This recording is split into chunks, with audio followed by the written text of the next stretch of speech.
Hello, guys. Hello. Hello. Hello.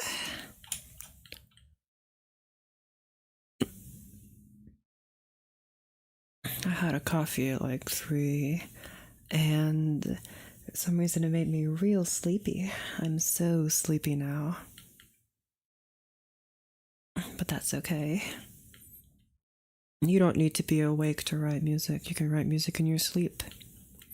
Just like Paul McCartney did. If only we were all Paul McCartney. Okay. Welcome to the stream. Don't mind me looking through my books real quick.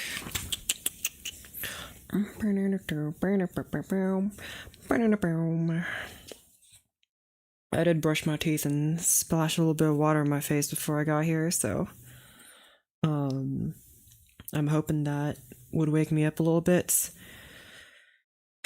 Didn't really, but whatever. Good enough.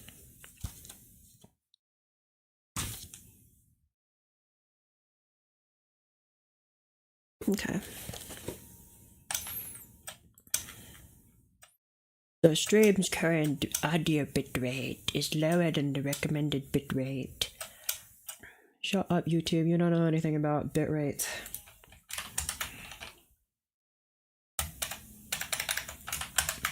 Okay. This book I have in front of me that I got from the library, there's like a part of the page that's torn out and it makes me so sad. It's not like it's torn and the page is still there. It's like there's a part of it that's just ripped apart, and some of the paragraphs, some text of the paragraphs are missing now, and I'm so sad. And I asked my library if they had an online copy or something, and they do not. So, unbelievable. I can't believe this would happen. Be careful with library books. They're probably older than you are, depending on which library you go to, and they'll fall apart. So please be careful when you turn the pages. And also, don't write in them. Stop writing in them. Oh my gosh. There's so much writing in these books, because they're like, I think like people use them as textbooks, and they like loan them out from the library, and now they just have a bunch of writing in it. It's so sad. That's probably why there's a tear in it, because someone tried to erase something there and it got torn up. Unbelievable. I'm so mad that I'm going to jolt myself awake now.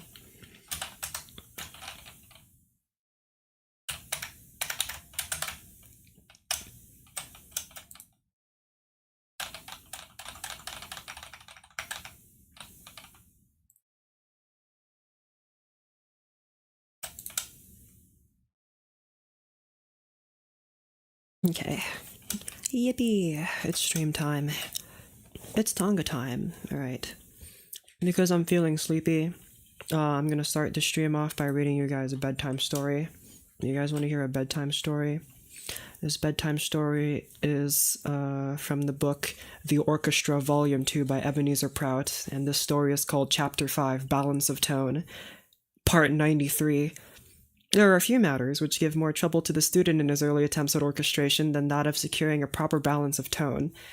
To a great extent, this power can be acquired by actual experience, yet there are some general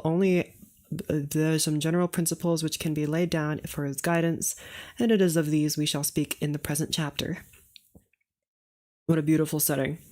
Much can also be learned from the examination of the scores of the great composers, blah blah blah.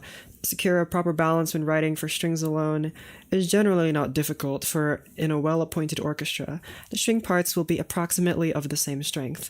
It will mostly be sufficient in this case to attend the position of the harmony, a question which we will have already dealt with in chapter 11, chapter 2 of this volume. It's 2 I's, not 2 1's. In what has just been said, we are speaking of tutti effects, whether forte or piano, but the term quote-unquote balance of tone means much more than this. Very often, especially in modern music, the composer wishes for 1 or 2 parts of the harmony to be more prominent than the rest. In such a case, if he writes so that all the parts are of the same strength, he fails to secure the required balance. I think it's a very important quote that I just read out there, is that balance of tone doesn't necessarily mean that you hear all of the notes equally.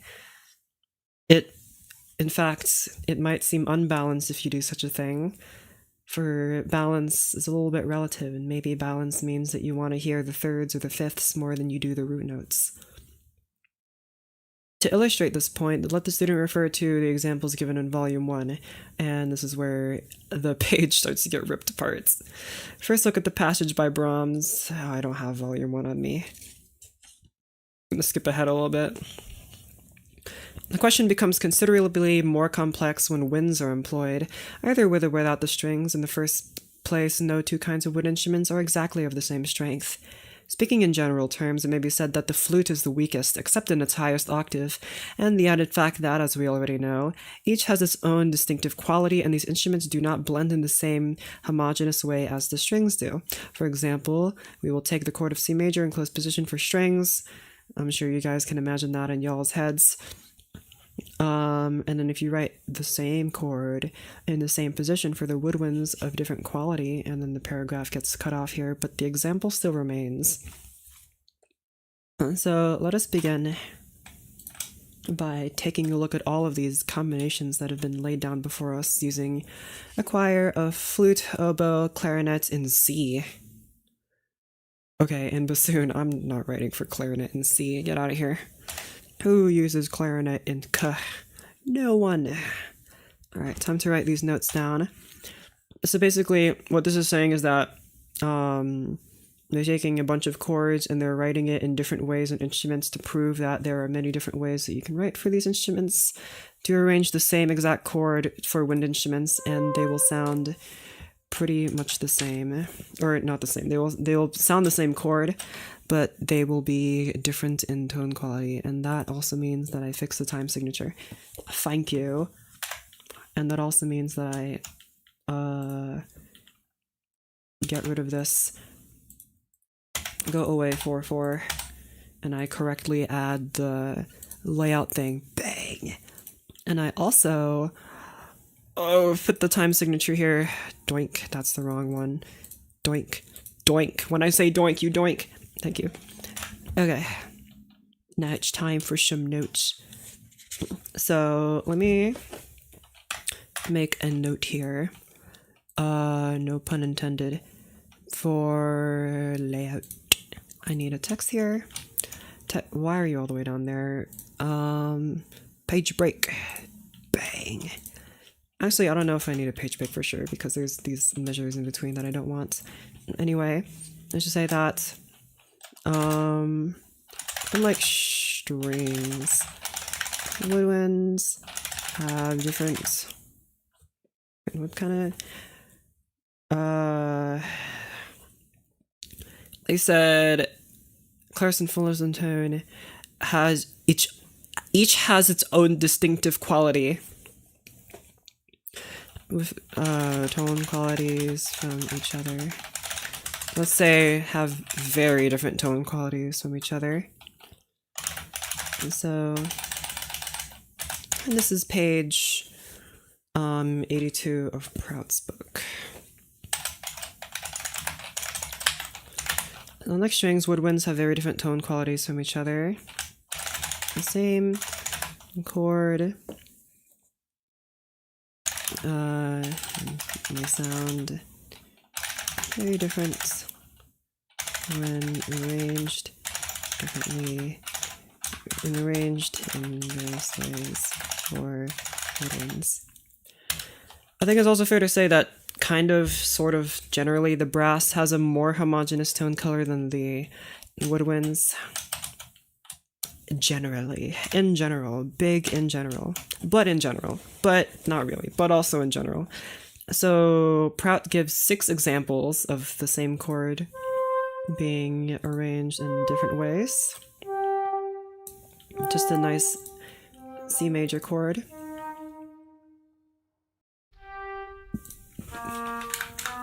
And I shall show you those methods.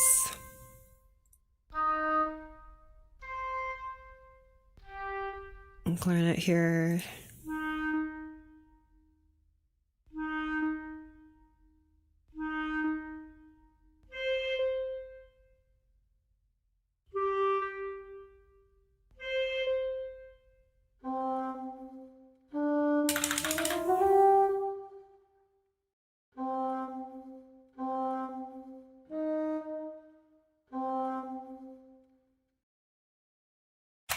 Okay. Oh wait, I forgot to change the key signature. I'm like, why does this sound like a minor chord? Key signature. Bang. Oh my gosh, all of those E's become E's. All those E flats, I mean, become E's. There you go. Now you guys should be easy peasy. So this is the same chord, but rearranged in 6 different ways. Maybe I should have you guys all play. Currently the oboe is not playing. Okay, you know what? All y'all play in forte. Doink. I'll hide all these.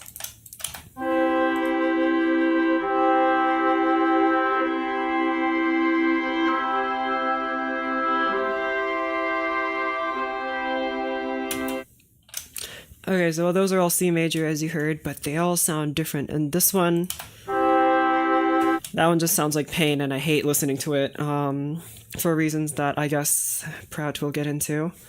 But generally, in general, you want to follow the order of the register. So like here, you're following the order of the register with bassoons, clarinets, oh my gosh, with bassoons, clarinets, oboes, and flutes. In their natural order of register. Bassoons like to play low notes, clarinets and oboes like to play middle notes, flutes like to play high notes. In general. That's why they're arranged like this. But here, you have the oboes playing below the bassoons, and then the oboes are also playing lower than the clarinets, and also the oboes are playing the C note here, which just sounds... well, it sounds like an oboe, and you can hardly hear the bassoon over the oboe. So it just sounds really thin and weak compared to this. I don't know why some instruments aren't playing. Hello? What? Thank you. On this one, the flute is playing below the oboe. Which I wouldn't really recommend, but like, it's probably fine. The thing is, like, because all you guys are playing in forte, this flute is not going to be very easy to hear over all these other guys playing forte. Like, you playing forte, and especially you playing forte is definitely going to overpower even a forte flute playing down here. If we put it at piano volume, I bet it would be more homogeneous sounding. Yeah, right? It sounds a lot smoother, but like when you have it at forte, the flute gets kind of lost, at least in my opinion. Looks like here we have the bassoon and the clarinet playing the upper notes, oboe playing this lower note, flute playing this note here. Now, I think if you really only have 4 instruments to work with, then this kind of stuff is fine, but you would probably much prefer having something like this. If you're writing a C major chord, you have U, like that, and then maybe a high C on top if you want. Something like this is probably much more preferred if you have access to more instruments. Where, if you group all of these instruments close together like this within an octave, especially in these lower bits of the registers, like the lower range of the oboe and of the flutes, it's not going to sound quite as nice as if you put the instruments in the registers that they're nice in. So the oboes are much nicer up here than they are down here. Clarinets kind of work everywhere. They're kind of weak in these middle parts, but that's okay because they're just filling in chords. And bassoon will sound fine here, and flute will sound much better up here than it will down here. At least it will be more clear in the context of we're writing chords. For melodies, it's a little different, but like, that would probably sound much better if only the oboes weren't so darn loud for some reason. Okay. Does he comment on each example? Okay, well he does, but the paragraph got cut off by the stupid whoever ripped out a page of this book. Unbelievable.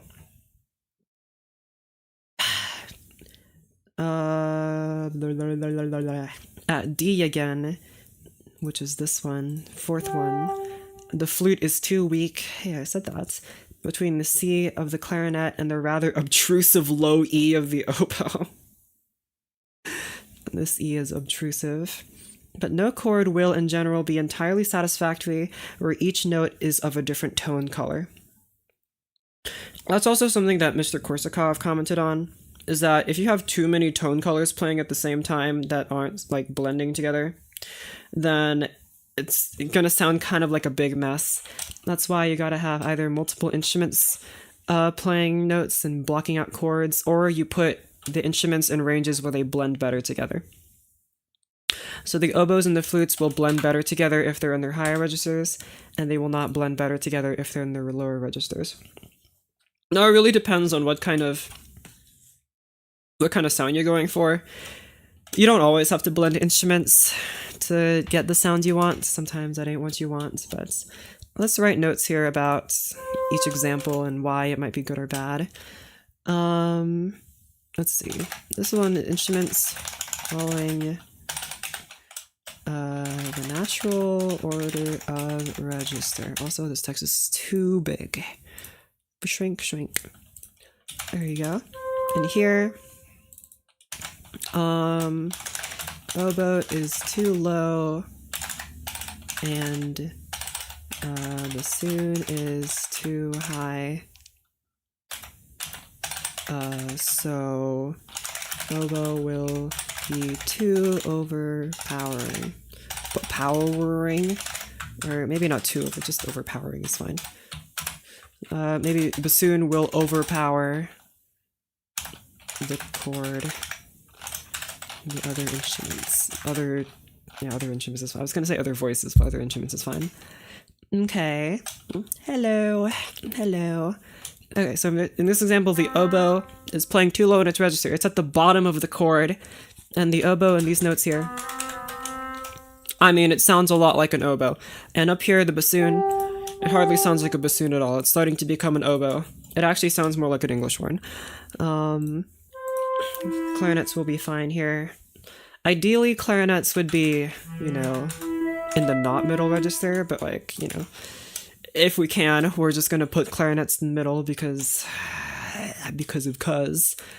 I imagine if you actually look at big orchestral scores, they'll have something like this with the bassoons probably playing something like this, and then the clarinets probably playing something like this, and the oboes will probably fill in these bits here, and then the flutes will do something like this.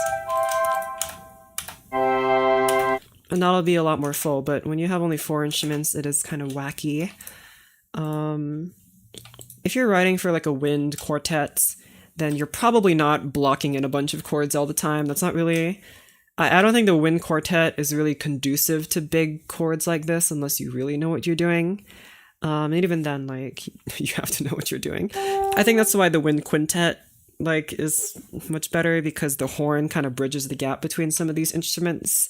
It blends especially well with the bassoon, as you might know. But unfortunately... Okay. I'm gonna mark here the problem children with red, uh-oh, spaghetti-o, this ain't no good. So red is the bassoon, the oboe too low, and the low bow is too low, the bassoon is too not bass. And here, what's my criticism of this? The flute is playing too low. Flute, hold on, just take this text. The flute is plays below the oboe.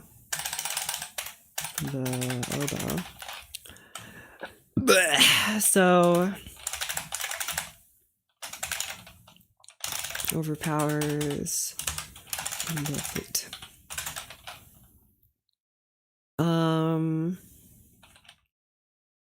Okay, I think that's a fair enough comment.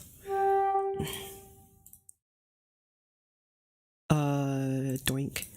And here, what's wrong with this one? Once again, the flute is playing too low. Flute is too low, and the oboe is too penetrating. I think we can hear this if we just listen to the chord. I I hear a lot of oboe in that chord. I barely hear the flutes. I just hear oboe. It's just oboe all the way down.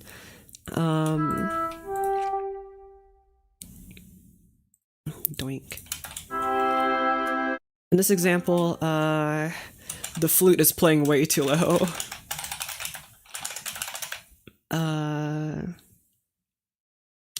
That's really the only thing that seems bad here. The flute is playing too low. Everything else is okay. And cannot, let me say very low and cannot be heard over the other instruments. Okay. There's a lot of flute stuff here. I feel like whoever wrote this book got way too many students who wrote these low flute parts. It's like, guys, low flute sounds really good, so I'm gonna write a bunch of low flute, and then they write chords with it, and it just sounds awful.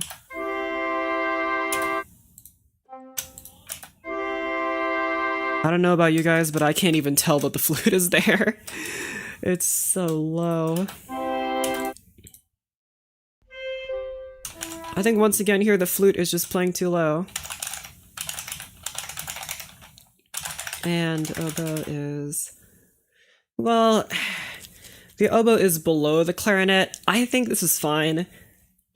But if we're going from the natural order of register, then generally you'll want your oboes to be above your clarinets. I think the clarinet has a much higher range than an oboe, but it probably won't sound as good, actually. Oboe will probably sound better. The clarinet will be screaming. I mean, unless that's exactly what you want. Alright, don't let me stop you from writing your screaming clarinets. Your Rhapsody in Blue sounding clarinets.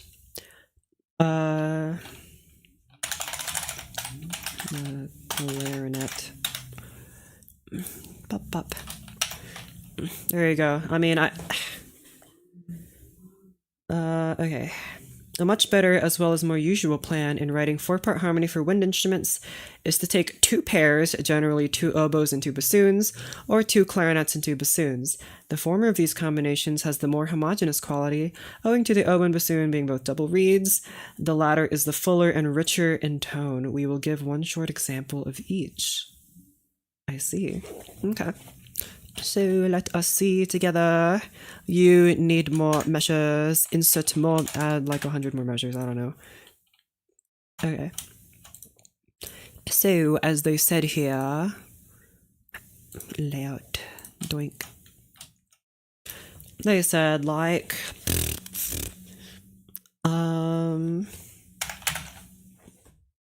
much better as well as more usual plan in 4-part harmony for wind instruments is to take 2 pairs, generally 2 bassoons and 2 oboes, or 2 bassoons and 2 clarinets. When writing 4-part harmony for woodwinds, try the following combinations. Let's say 2 bassoons and 2 oboes will have a homogeneous tone, and 2 bassoons and 2 clarinets will have a rich and full tone. Hello. Okay. This page is page 83. Yippee. Okay. And it gives some examples of this happening. One from Beethoven's Second Symphony. The 2 is so small it looks like an A. I thought it said Beethoven and Symphony. And then the next one is from Weber. But I don't feel like transcribing them. I think I'm just gonna take this chord and rewrite it for bassoons and stuff. I'll just write a chord here. So first we have bassoons and oboes playing together. Oh, what intonation? Go here. Okay. So, how do you like to write chords? Well, it depends on each composer, but usually you'll want to do something like that.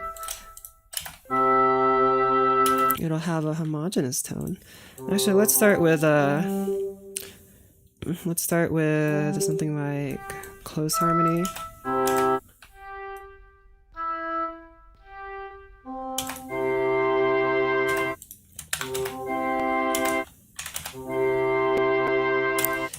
Right, and then we'll have, or start with close harmony, and then let's move to more open harmony, I guess.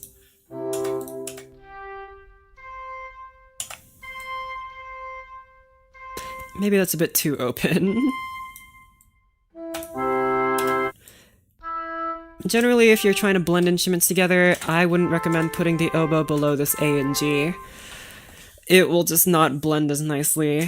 So putting like an oboe down here, the oboe will, you'll hear it a bit too much, I think.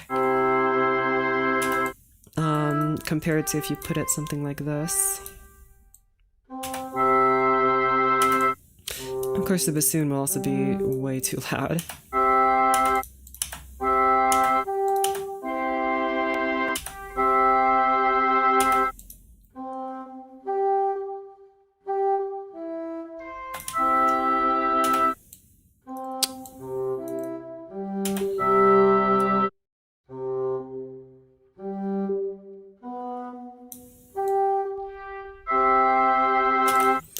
And then also if you write something like... This also works. This oboe is way down low, but so is this bassoon, so they kind of cancel each other out. Could write this low C, I guess, if you're feeling wacky. But I don't think oboes will appreciate that very much. They won't. There's too big a gap here, you know. You could do like this, I guess. Like this. Or maybe the other way around.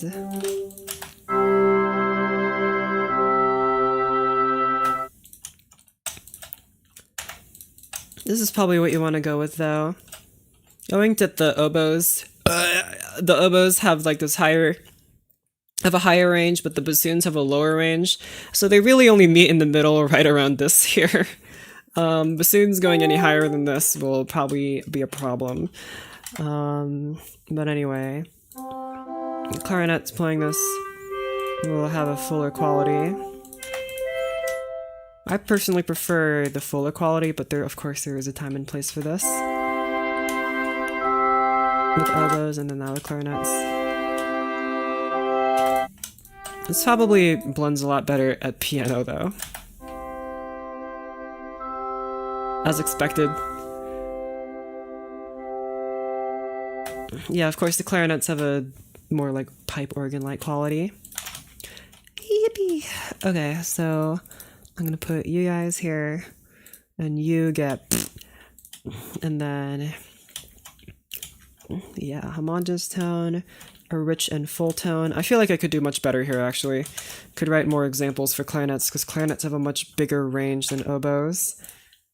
So, how about something like...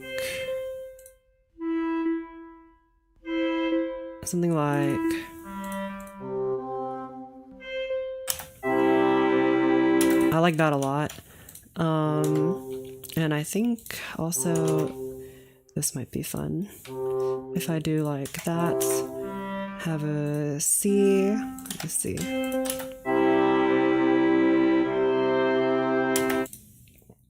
Maybe just like this. Or, yeah, this is fine.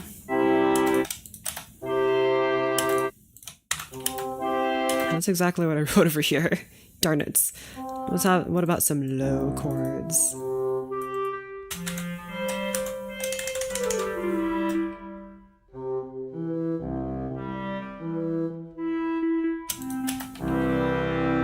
Ooh, I really like that, actually. This is very pretty. Awesome, okay.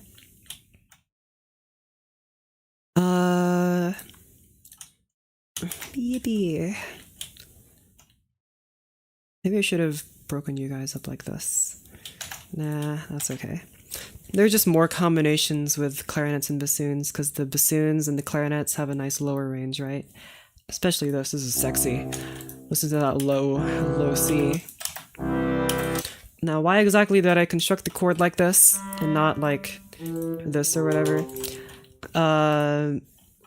This is something I picked up from Korsakov, And it's not like a hard and fast rule, but generally you'll want to put instruments of the same tone color playing concords, consonant intervals. So like C and E,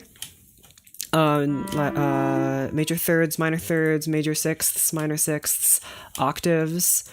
Korsakov says that you should try not to write instruments of the same tone quality in fifths. And I mean, that sounds kind of weird because a fifth is a consonant interval, right? But I think his reasoning is that because it's a perfect fifth, the overtones of that instrument will kind of like mess with each other, and you'll hear that fifth over literally everything. So I did write it here, in this part here. There's a fifth here. And you can really, really hear these bassoons. They are very loud. But of course, there's not really a whole lot I can do about that because the oboes have kind of a small range here. The oboes and clarinets would blend much better, I believe. I guess maybe we can try doing something like this, but for the oboes. So if I had like some beautiful low notes here.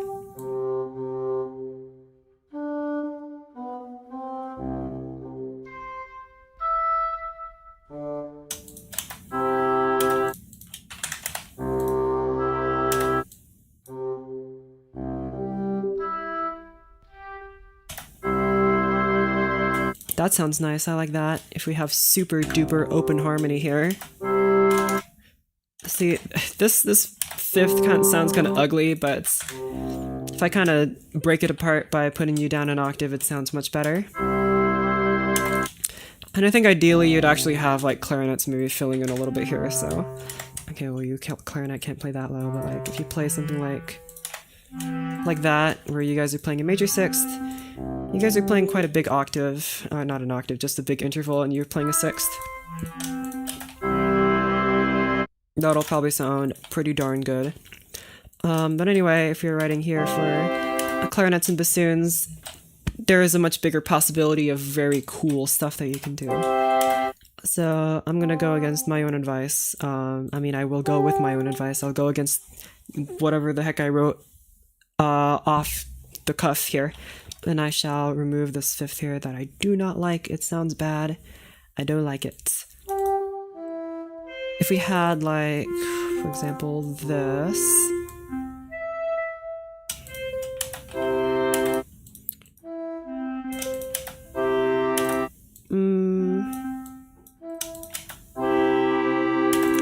That sounds fine. Where we have an octave here and a third here. That should sound pretty consonant.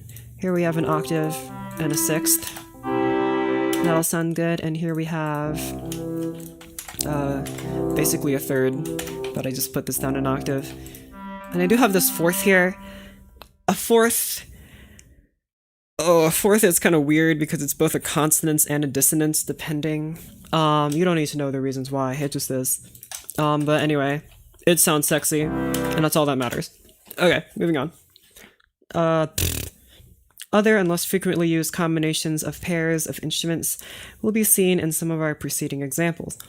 Example 101 of Volume 1 will be found with 2 flutes and 2 oboes. That's not really less frequently used, I think. I think that's pretty frequent, at least nowadays. And in 2 clarinets and 2 horns. 2 clarinets and 2 horns is a little dubious. Next of 2 oboes and 2 clarinets. That's pretty good. I like that pairing a lot. And 2 bassoons and 2 horns. Well, let's see what the fifth part, 2 flutes and 2 clarinets. Yeah, so if you pair them all together, instead of having 4 different instruments, if you just have 2 different instruments, but 4 of them in pairs, then it'll sound much cleaner than if you just had 4 different tone qualities fighting for presence. In the passage by Mozart just referred to, we see 2 horns combined with 2 woodwind instruments. The student already knows that the horns are often quite as often combined with the wood as well as the other brass. It must not be forgotten that the round melotone of the horn is more powerful than that of any single wood instrument, though it blends almost equally well with all. True enough. I would argue it blends the least well with clarinet, but that's just how the clarinet is. The clarinet just pierces through everything. That's why it's called the clarinet. If therefore one of the middle parts of the harmony be allotted to it in a wind combination, that part will probably stand out with special distinctness.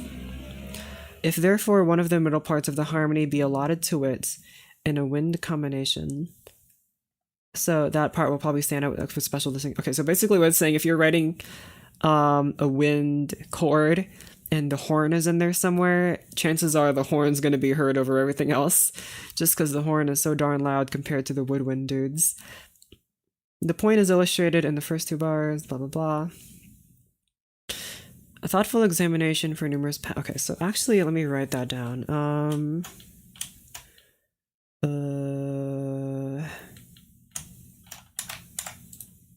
Let's add some text here, which of course goes down here because of reasons. Let's see.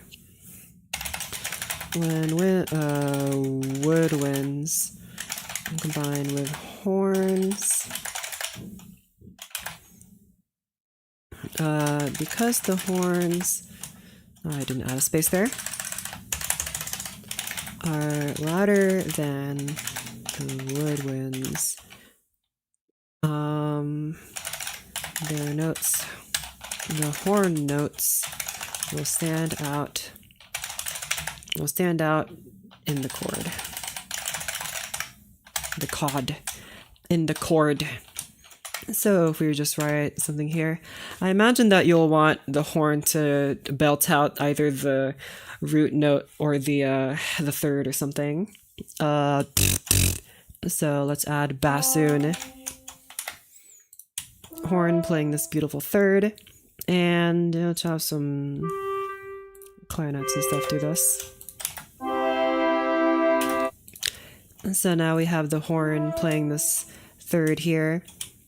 Now imagine if you put the horn playing the fifth, it might sound kind of awkward. Well, not really, because the clarinets are so clarinet-y. Let's try an oboes. No horn will be heard.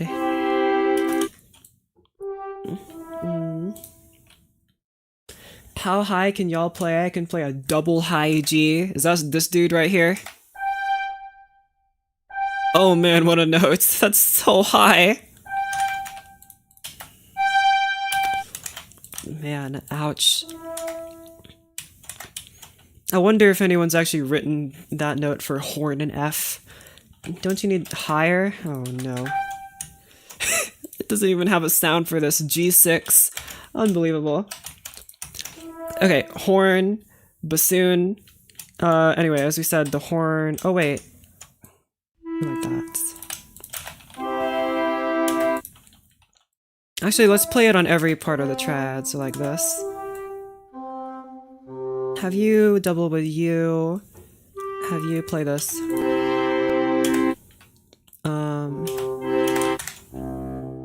Actually, horn would probably stand out better here. Bassoon's too resonant. Just move you guys back up, that's fine. Hey, I mark piano, you play piano. Beautiful. Do you have a piano? I have a keyboard. It's not a piano, it's like a little MIDI keyboard. I don't know why I didn't... written G1. Oh no.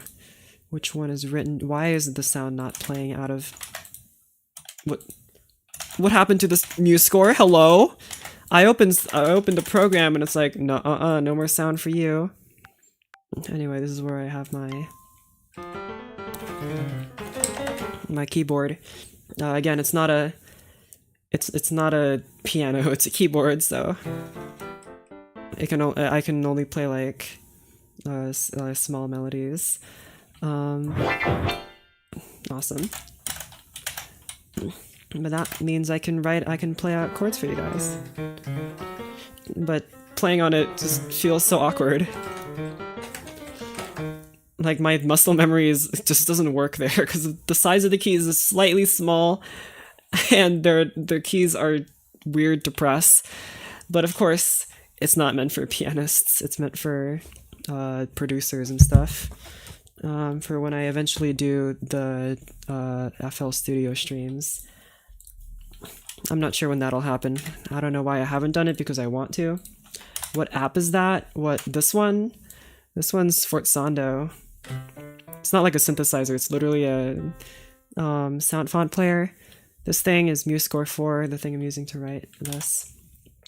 But this thing here, it's just a sound font player, it just plays sound fonts. I have like a bunch. Let's have what instrument do I want to play? The flugelhorn. Let's add some more reverb on that. Cook us a beat! Oh, not now. You guys hear that? Oh, the apocalypse is coming. Someone outdoors with their big fancy car speakers is blowing out the bass. Man, good thing I ain't outside and my ears are gonna be falling out. Man, that's so loud. Hold on. Nope, that's panning. Shut up. This is so loud.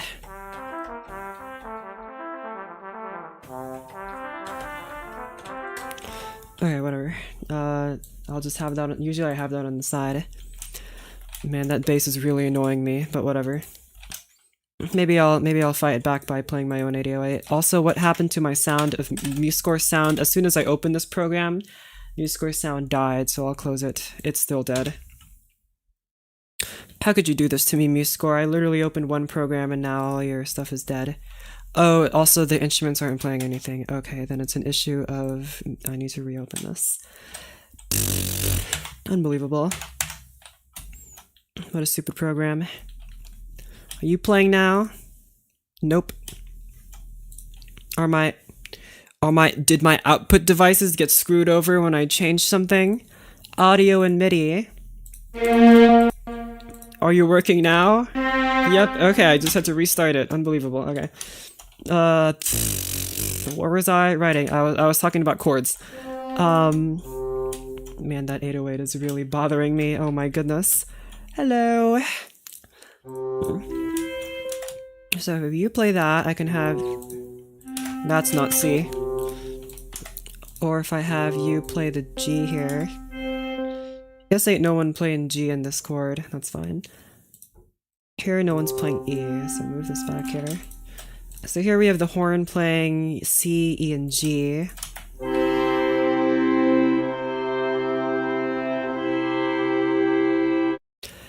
I mean, in theory, the horn should be playing over these guys, but they're kind of quiet. Oh, it's because I reduced their volume by approximately 1,000 decibels. Alright, let's try this again. There you go. Do you also produce in a DAW? I used to. When I was younger, in grade school, I would use, I started on like GarageBand on my iPad and I moved to Logic on my Mac. And just recently I got a license for FL Studio, which I've been wanting to get for a while, but now I have it. I'm thinking about getting Serum. I might, and then I'll start making some music in there. Because I really want to have like a double album, and half of it's classical music and half of it's dubstep, and I think that would be brilliant. My brain needs to stop associating brass with hell. What?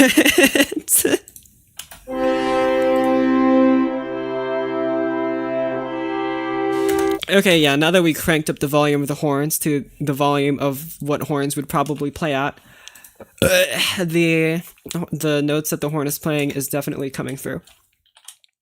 Let's hear that again, but at a lower volume.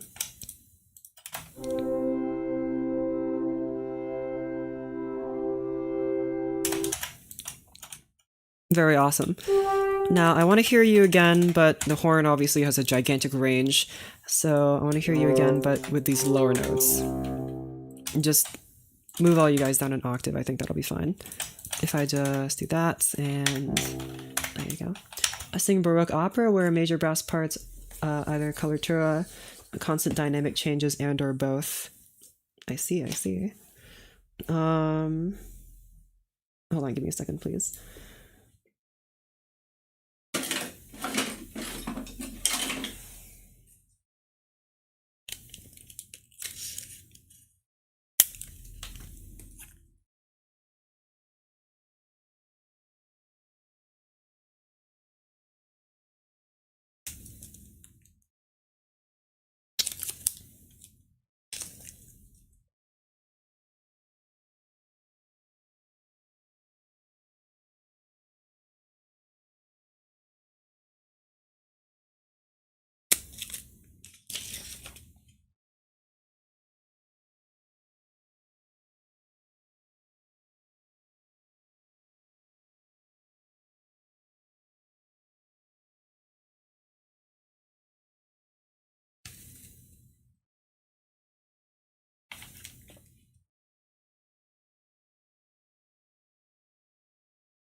Okie dokie. Relearning the bright seraphim, which doesn't help me in that regard. Baroque opera. I haven't listened to a lot of Baroque opera, despite me listening to mostly Baroque music. I know brass is used pretty heavily, though. Maybe not in the music that you're listening to. I think immediately to like the trumpet concerti, and of course the Brandenburgs. Those are pretty nice and lighthearted. Brass passages, if extremely difficult, by the way. Okay, what was I doing? Oh yeah, I was talking about these chords. Octave down, bang. Clarinet cannot play this low C, I'm so sad. But also, oh my goodness, come on clarinet. I'm just gonna have to modify you, ain't I?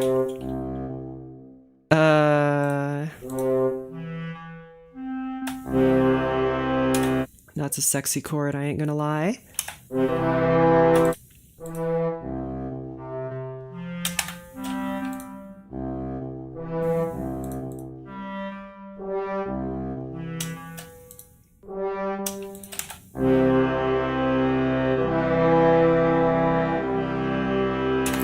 Wonderful, okay.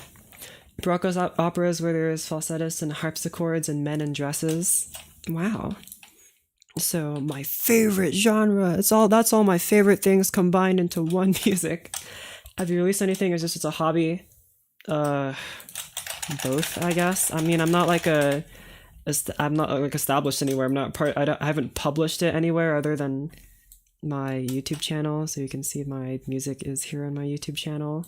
As well as some of my old videos.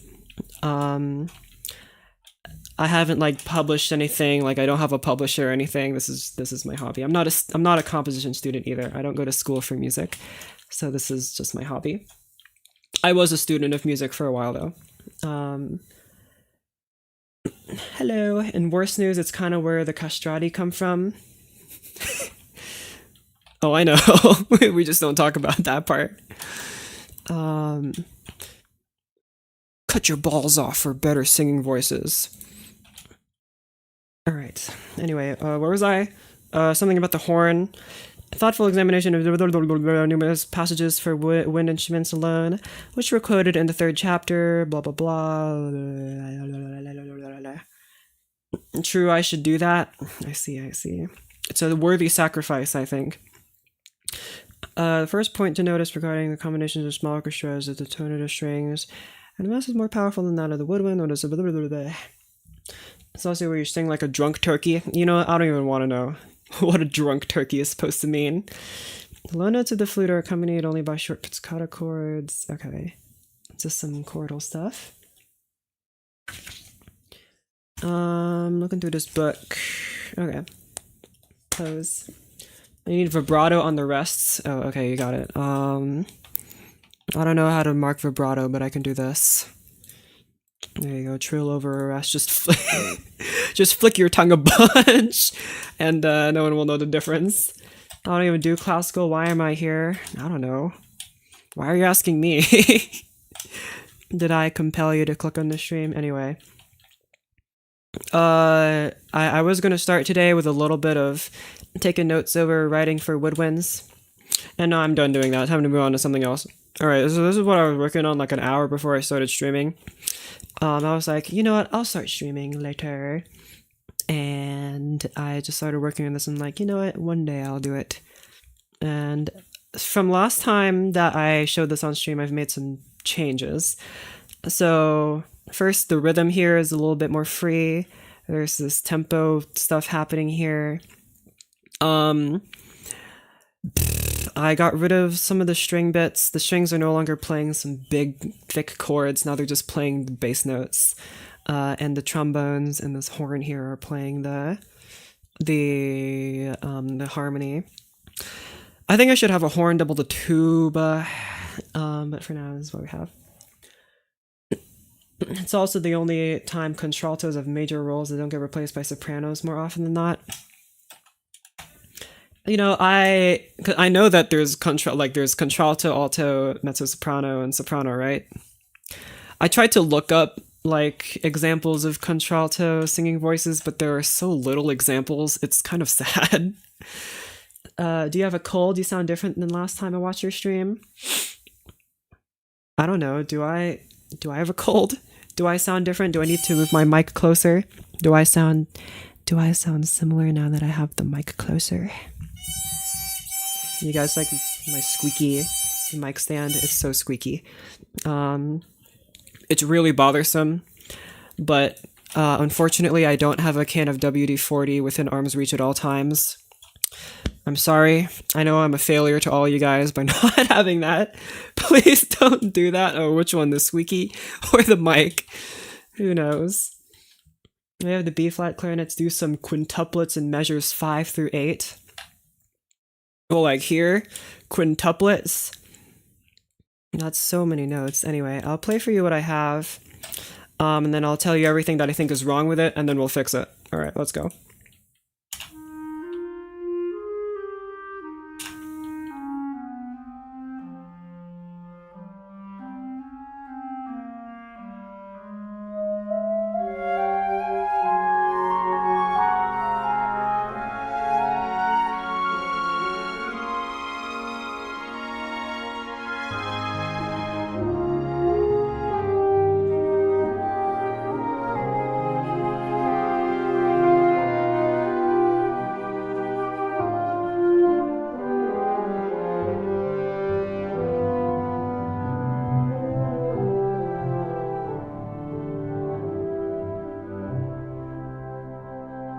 Okay, so some very obvious problems here is first, what the heck is going on here? What do you mean other dynamics? MuseScore does this sometimes, or just inserts its own dynamics. Also, sometimes you're a little too quiet. You need to be louder, my friend. Especially in this part here, I couldn't hear you at all. I think the flute was a bit too loud, so I'm gonna nerf you. Oh my god!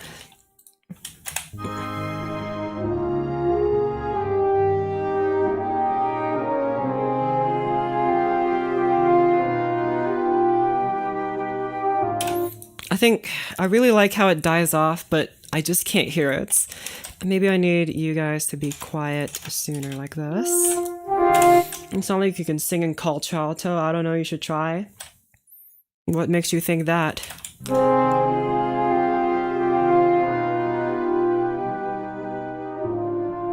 There you go, that's much easier to hear. Okay, maybe don't go that hard. Don't go that hard.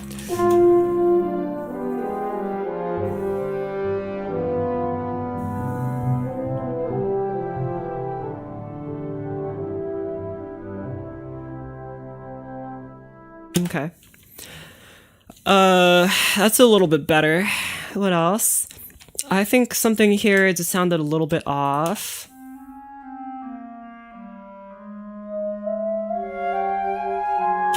Hello. You guys are too loud, that's the problem. Shush. Pianissimo.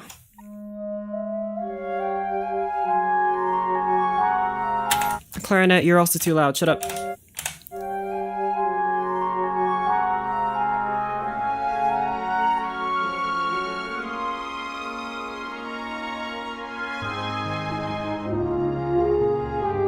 I think you guys die off a little too quick and it feels very unnatural. They go from mezzo piano to pianissimo within the span of half of a measure. So how about we rectify that? Beautiful, something like that might be a bit more natural.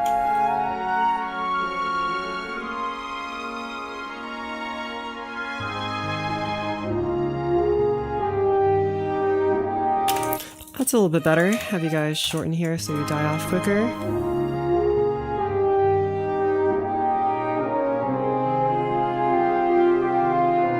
Good, okay. Now, I added this bassoon part here because I felt like it was lacking in the rhythm in these portions here.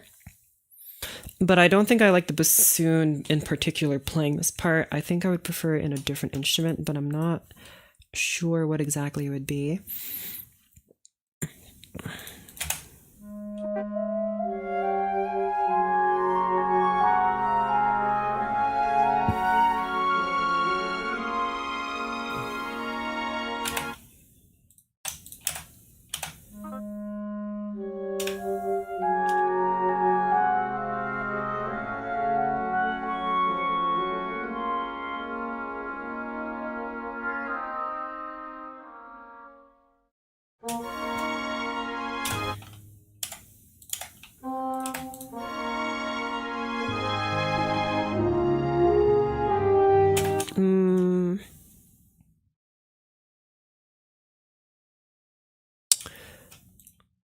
trying to think if I could do anything to replace this bassoon, maybe.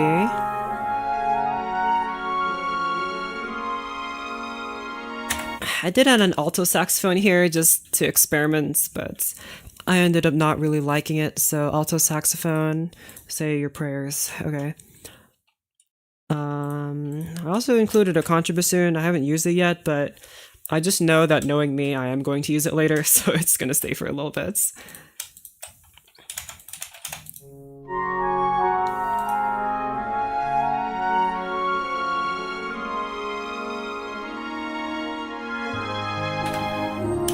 The horn has a much smoother tone than the bassoon, but maybe that's not really a good thing.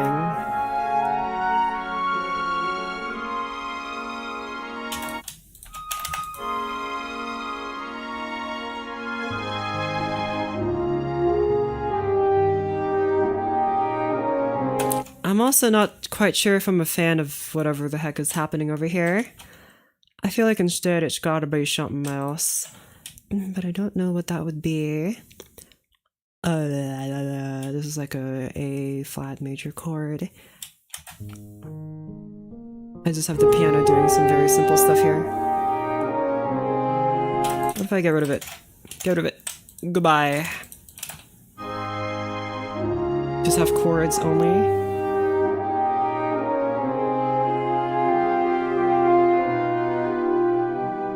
The rhythm feels a little bit more free.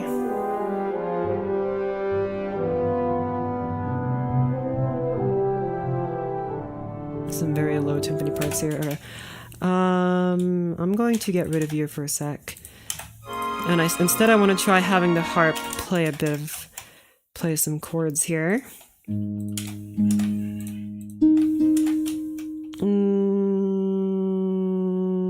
Sure. And I don't know, I'll just dot in some chords. I ain't sure what exactly I want, so I'll just make it up on the spot. Like every good composer, make it up on the spot.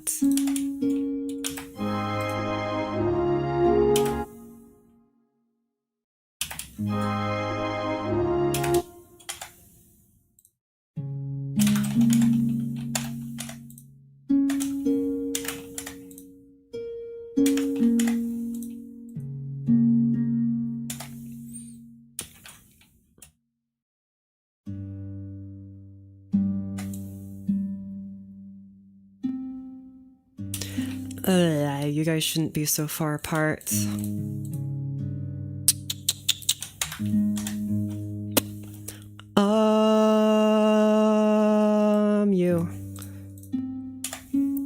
You move up, and you also move down. Play what you've got so far. Patience, my friend. Be patient. Let's see. You're supposed to be a B flat. No, that's wrong. You're supposed to be a G diminished over B flat. Thank you, me, for being so smart. Like that, awesome. Okay, I just want to see if this harp pattern here that I'm literally making up on the spot will even sound any good.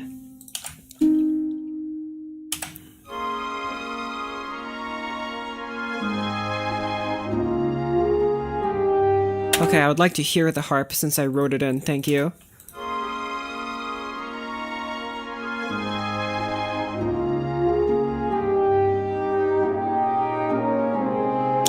It does feel like it's kind of missing something without that little mark there of the triplets that I had before. It probably doesn't need to last the whole time. If I just did something like this. What does that P do? It means piano. It means play quietly. Why does piano mean quiet and not, I don't know, a piano? I don't know, I don't make the rules.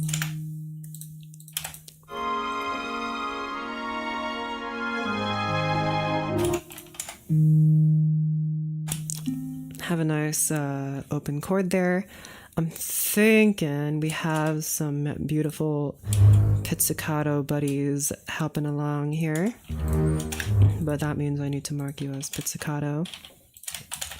Piz for pizzicato. And we'll have Warner here, which is Arco. Play this part in piano, please. Oh yeah, right, it's in a triplet melody or rhythm.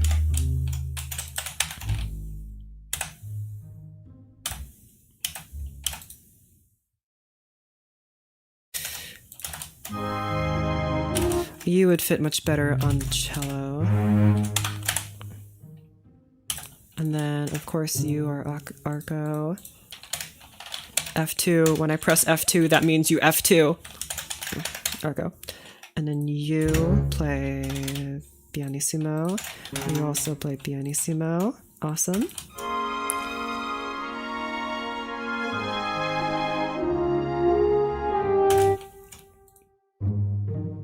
Can you be a little bit louder, please? When I say a little bit louder, I mean a little bit louder. That's so quiet. Louder. Oh my gosh. What software is that? MuseScore 4. MUSESCORE 4. Go look it up. It's free. Download it. It probably needs to be enunciated by like a piano note or something. But like a quiet one, thank you.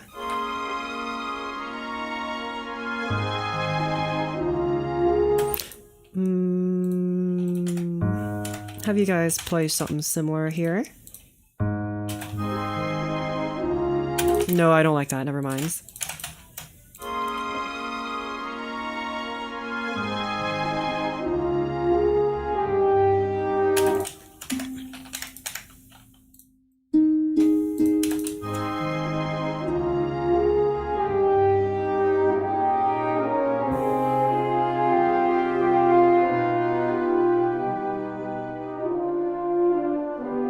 I think the rhythm is a little bit too straightforward in these two measures here.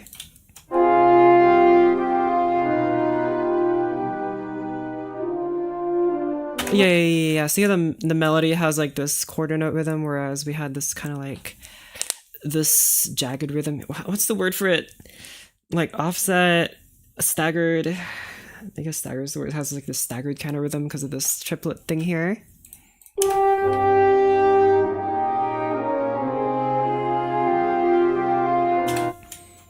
I think it has to do with this 8th note figure here. If I do something like...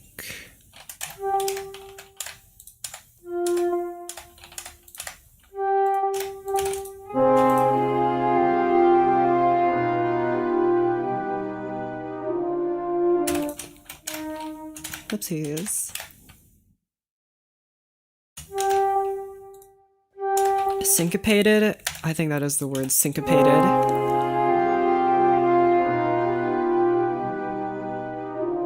That feels a little bit better.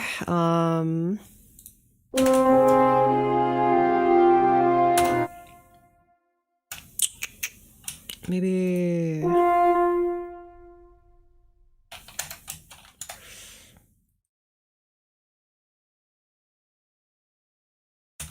No, this is fine. Why use the music software when you can use a DAW? I'm pretty sure you can get more creative that way or something. Because I understand this language more than I do a DAW. Okay? On a piano roll like this, and this is not a piano roll, it's just a keyboard, but on a piano roll it's difficult for me to tell what kind of harmony I'm writing. Because I am personally very concerned about interesting harmony. Putting that into a DAW is just it's less easy for me to see at a glance what exactly I'm doing. When I write it out like this, it's easier for me, a classical musician, to tell what's happening. I know like in a DAW, you can get more range out of your instruments and you can do more sampling stuff and stuff like that. For what I'm doing right now, this is good enough. And of course, again, what I'm most concerned about is writing interesting harmony and melody and all that jazz. Sorry, all that classical. Sorry, I know you guys are classical musicians, so you all hate jazz, probably.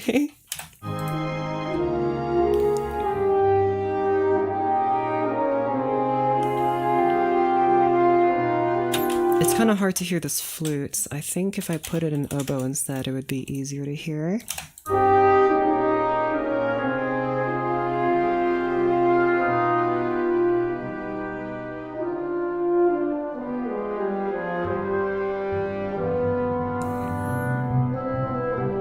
It's just something about the oboe in this lower register is not quite as sweet.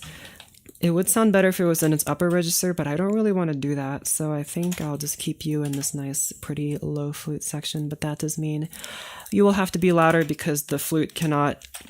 Believe it or not, the flute is not as loud as the horn. Just in general. I know that's a shocker to all of you guys. You can barely even hear it here. Just boost you up to forte.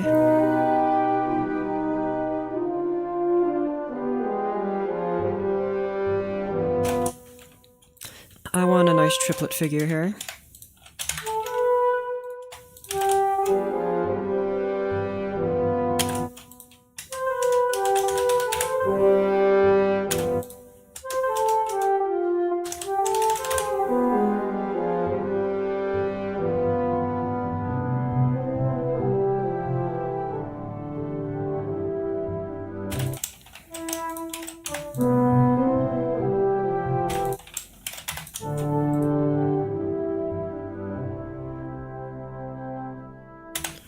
What are you trying to what are you using to score? Muse score for guys.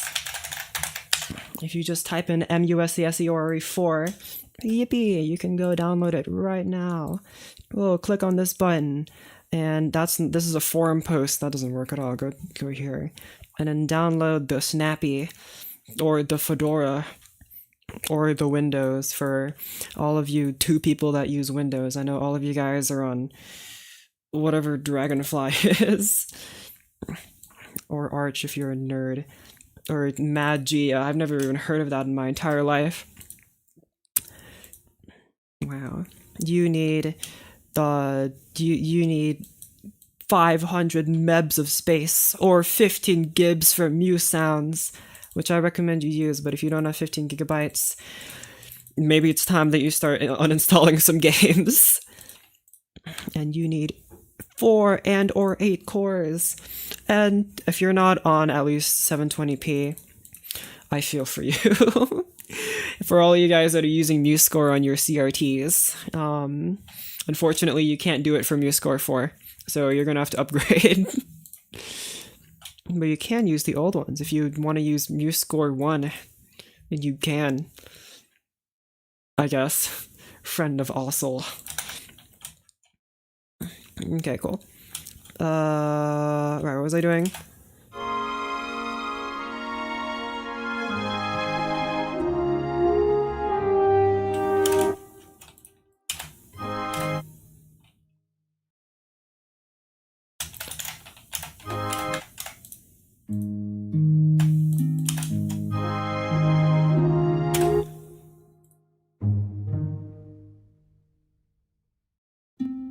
Try this.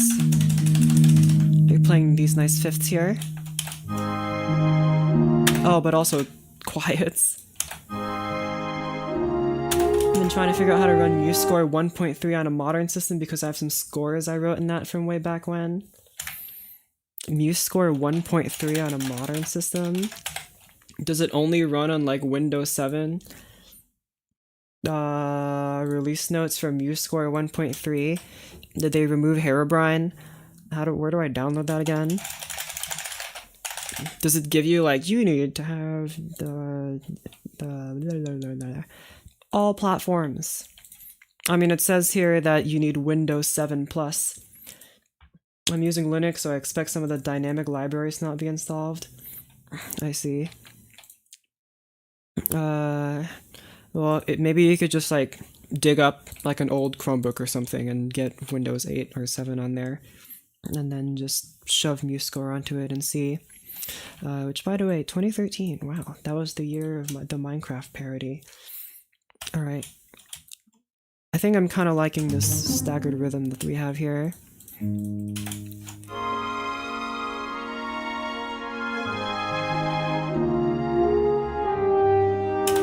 could spin up a VM, but that's no fun. How is spinning up a VM no fun?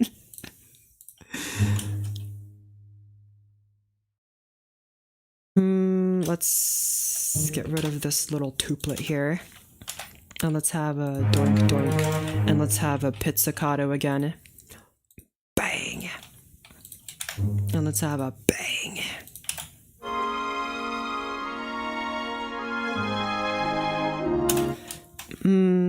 I think there needs to be like a horn scale going up here in nice triplets. Instead of this like quarter note thing that's going on, there needs to be some kind of triplet thing going up, right? I feel like that's what needs to happen here. So these notes are E flat, F, and A flats. So let me write in our triplets here.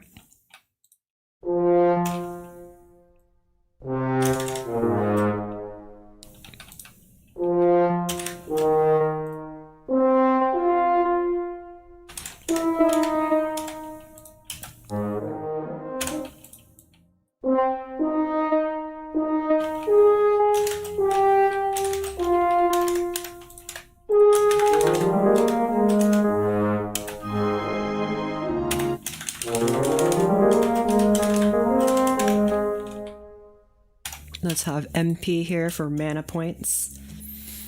I probably will have to do that to make the app image so I can run it without the VM. You know VMs exist for a reason, right? It's to make your life easy. My brain went right to Mozart's Rex Tremendae. God, I'm glad I'm no longer in choir. I feel like it needs to start on this low A here. But I'm not sure how to make this scale work without it sounding like a bunch of wackiness.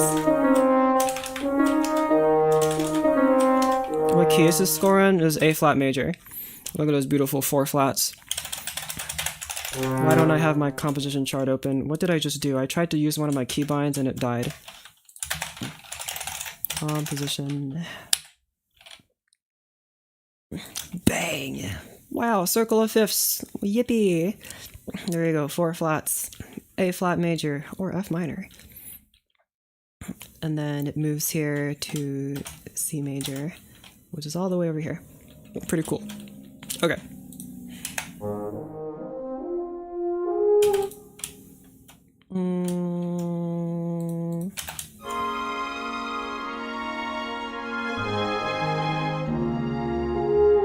That doesn't sound as nice.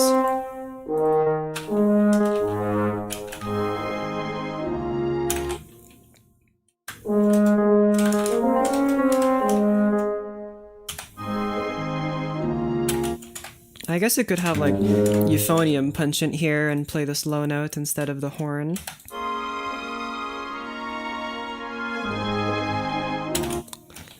So like you can do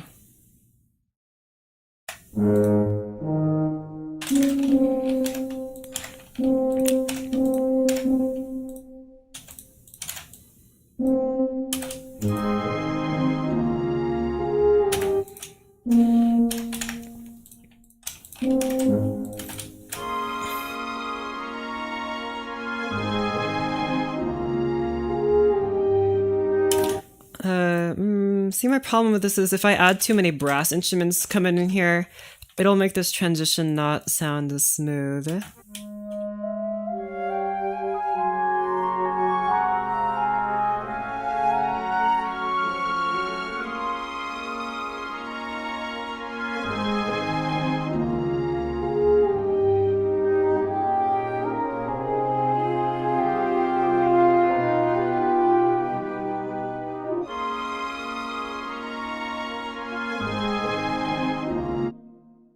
See, this kind of makes it a bit too heavy-handed.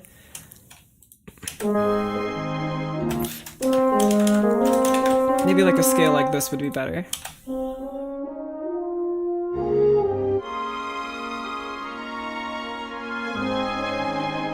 Nope, don't like that.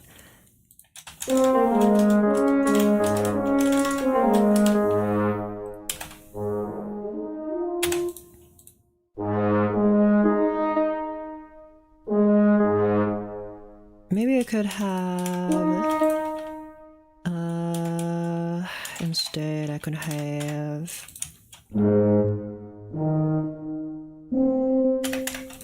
Again, like this. So the euphonium kind of carries and then dovetails into these horns.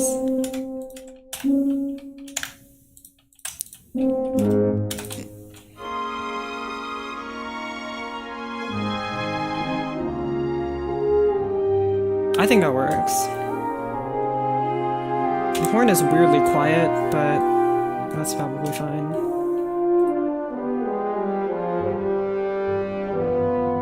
Something low needs to play here. I did have the timpani, but...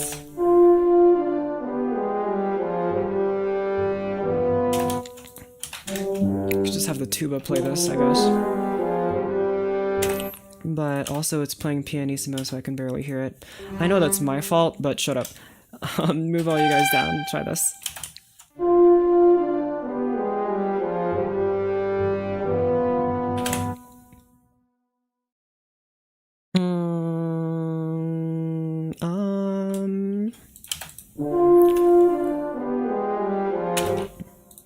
Have like a nice octave jump here, for example. And copy all these dudes. Put them down here. Hello. Hello. And I think here, maybe to reinforce these low notes, we'll have this beautiful contrabassoon. Punch in a little bit. And try this.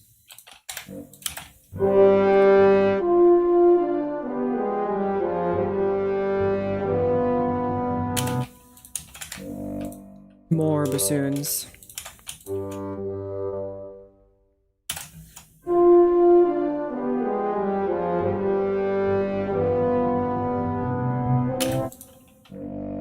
And then there's this 5-1 thing happening here. Okay. I mean, I could do this. Listen to that wonderful contrabassoon note. Bam.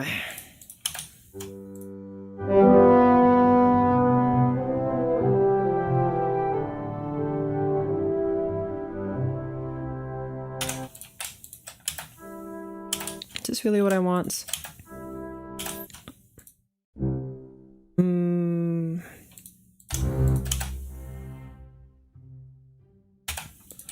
Okay. Try again.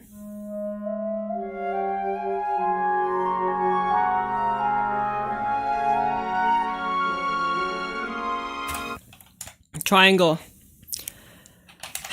I need a triangle. There you go. Let's have a triangle play a little bit here.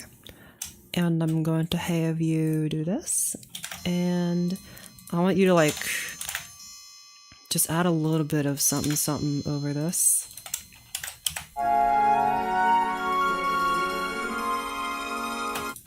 But also quiet.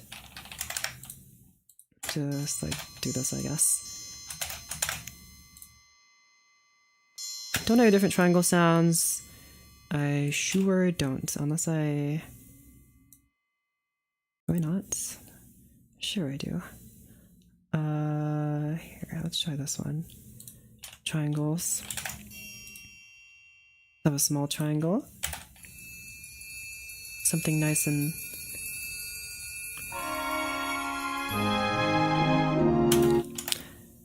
Okay.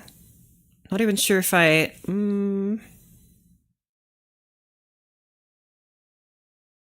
Okay, hold on, let me listen again.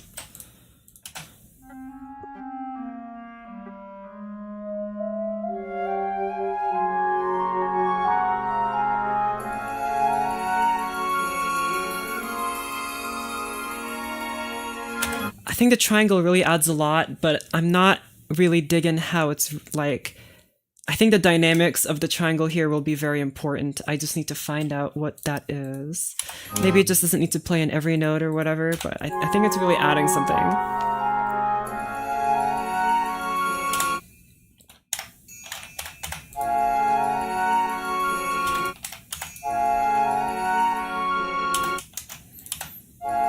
Three beats.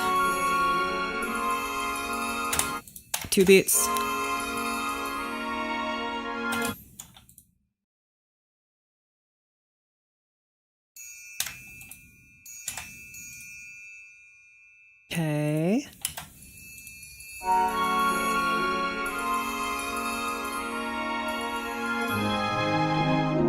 There you go.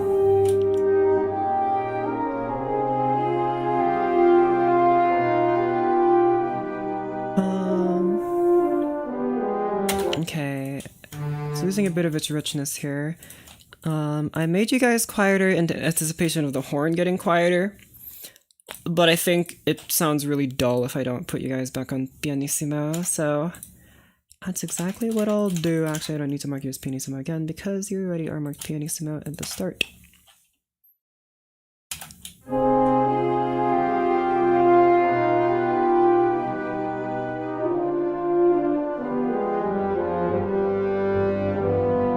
There you go, that's much thicker, I like that.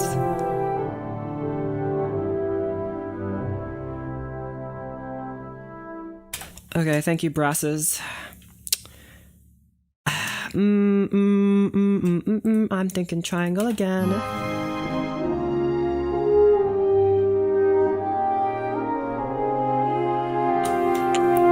Especially at this nice swell here, maybe? Or maybe at this ending here. With the timpani coming in.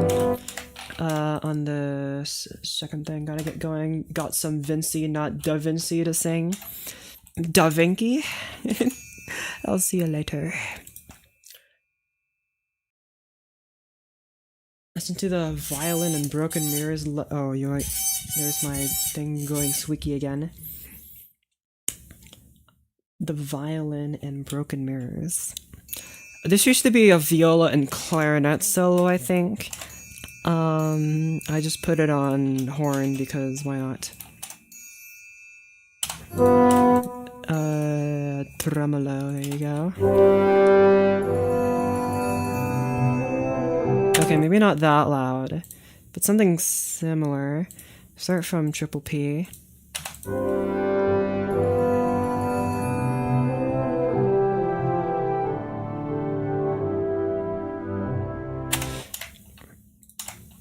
Very quiet cymbal crash here. Oh, whoopsies. Let's do big cymbals. Shush, like a quiet one.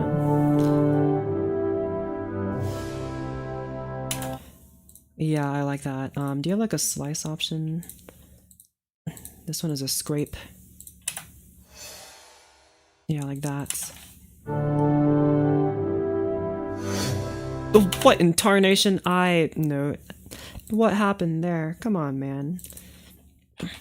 Let's call you the 20-inch cymbal. What about the 19-inch cymbal? How are they even different? That's 1 inch of difference. Okay. Go reaffirm my laughable skills and strive to get better like you, and maybe I'll learn music theory. Alright, here's the secret to learning music theory. It's super easy, but everyone makes it so difficult. I don't mind explaining anything to you that you might find difficult. I try to explain it as easy as possible and in a practical way, not in a, this is how the theory behind, this is the scientific reason why major thirds sound epic. I don't care about any of that. I just want to tell you what you need to know for composing. And all these people out there are going to tell you, don't learn chords. And some people are going to be like, you need to learn chords. And some people are going to, you need to learn voice leading. And some people are like, you don't need to learn voice leading. It's a big mess. It depends on what you want to write, of course. But generally, I think if you're going to start somewhere, learn what these dudes are.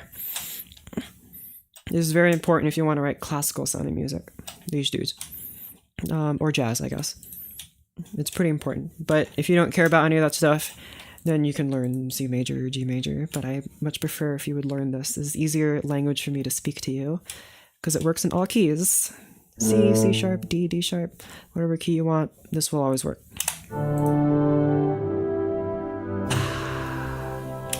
Can you be even quieter? Just like you're barely there. But I like that a lot, actually. And then maybe like also, along with that, a very quiet bass drum hit. Just to kind of reinforce that. They gave me 4 different kinds of bass drums. Let's do that one, I guess. I don't really know. I guess the timpani kind of already covers that, but whatever, it's my music.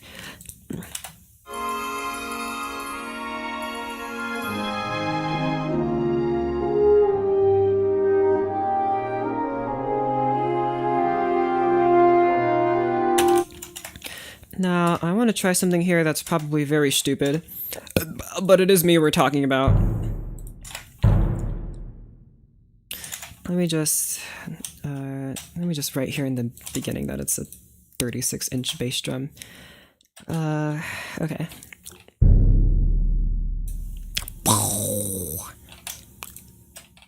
What happened to my palettes? There you go.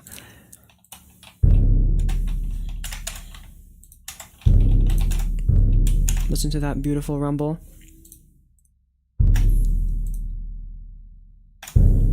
I miss playing the big bass drum. Why miss it?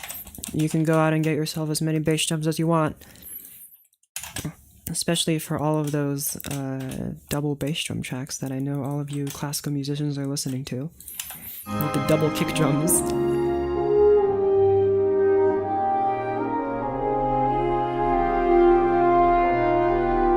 Okay, a little bit louder, please. Not you. Maybe I need a different bass drum sound. Try this one.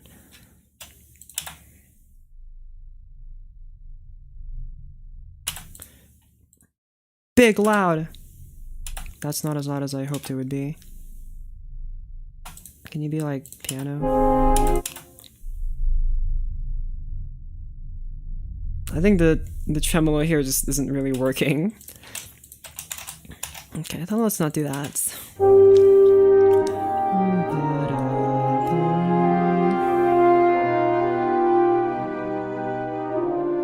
I think it's missing some bass. I think that's the problem. It's not bassy enough. But we can fix that.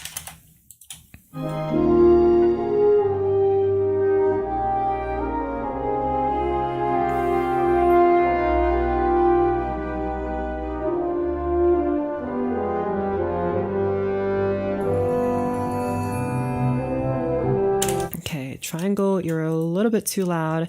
I can't believe I'm saying this, but piano is just too loud. Shut up. Thank you. Okay.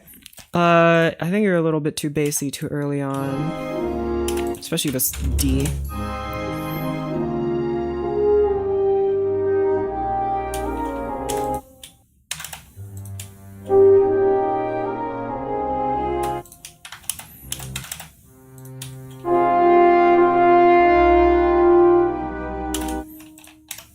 You guys move down an octave per chance.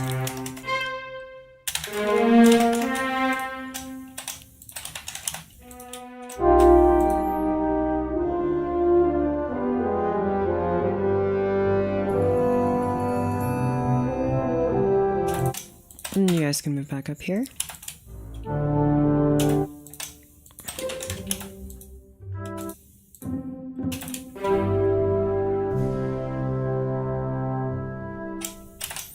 Okay, we'll get back to those little pizzicato notes because I have an idea for them, but it ain't exactly at that time of day yet.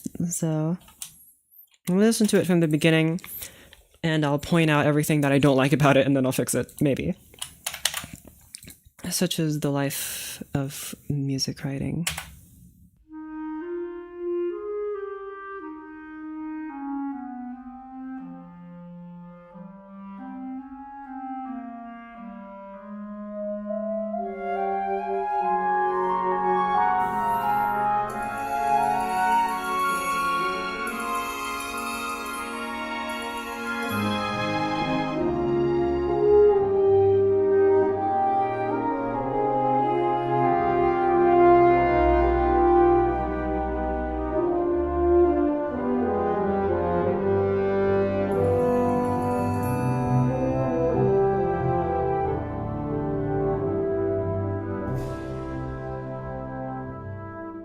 Okay. This intro comes in a little bit too strongly, and over here I would like to the bass to lift a lot more. Like, you do something like this perhaps.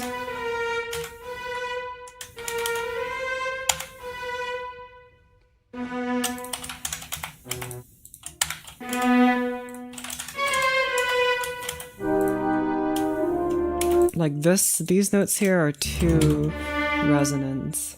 There you go. You actually need to move down. How much time would you say do you spend on each individual measure? Depends on how many instruments I'm writing for. But since I'm so concerned about getting the tone right, probably like, I don't know, 10 years approximately. Maybe like 11 if I'm feeling lucky.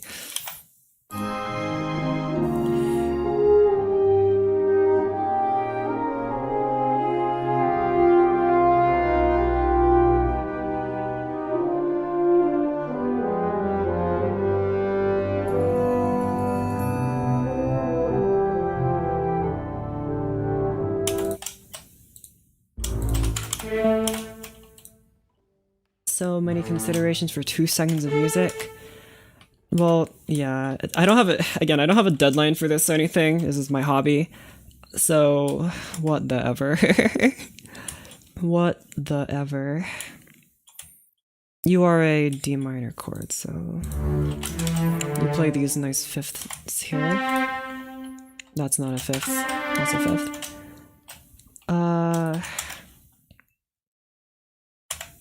Tuba also copy what the heck is happening here. But also lower because you're a tuba.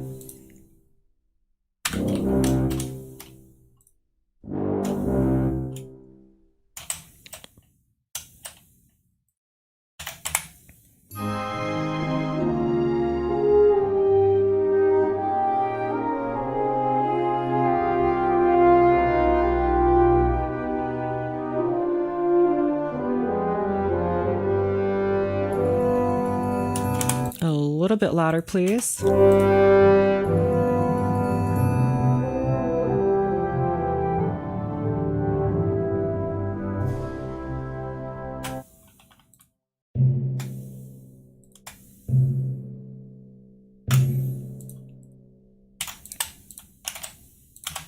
Okay.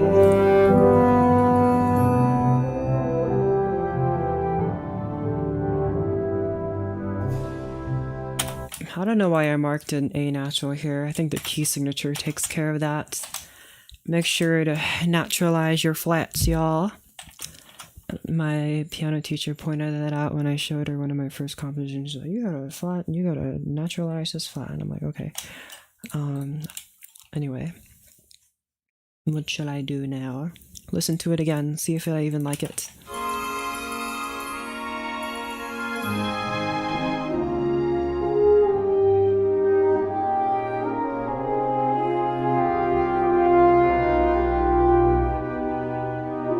There needs to be some rhythm here, I'm feeling. Either that or it just needs to have a thicker harmony. Let me listen to this again. Brass only.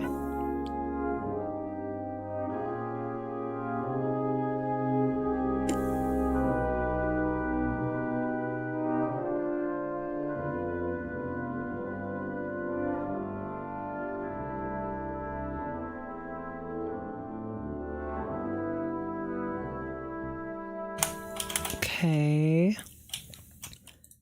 What if I made you guys just a little bit louder, like this?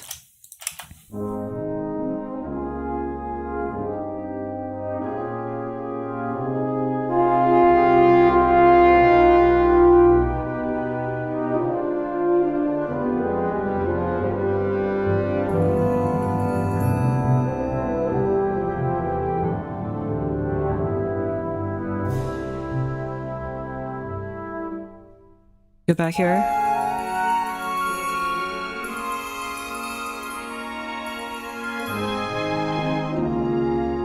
See how all those guys will enter in a little bit too harshly.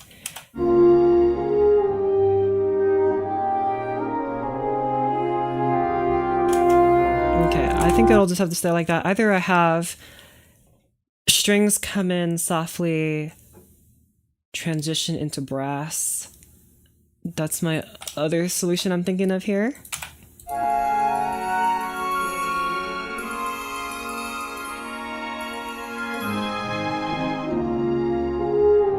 Right, have like a string part here move into these harmonies so that it's a little bit less sudden. Just have like a single chord here that's playing this D. That's not. There you go.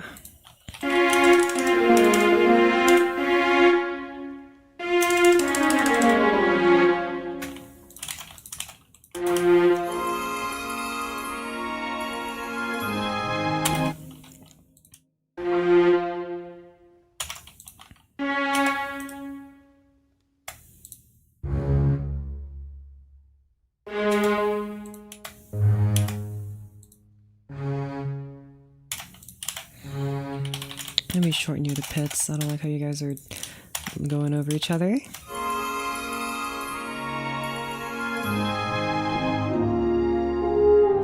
That makes me feel a little bit better inside.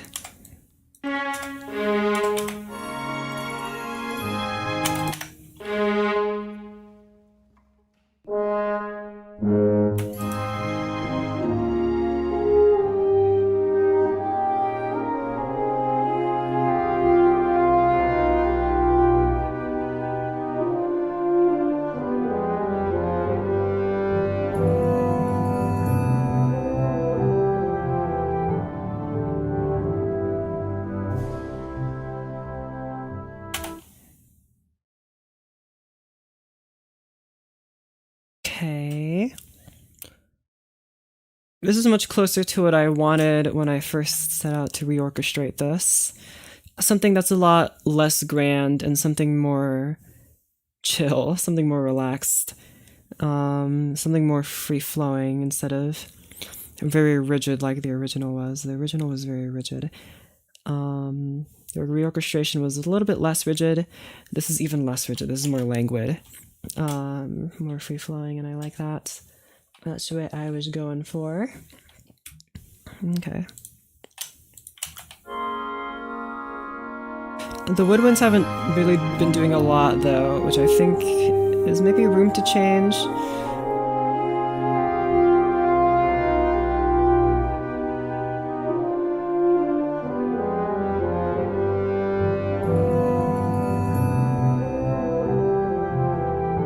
Because okay, so I don't want too many instruments muddying up the water here.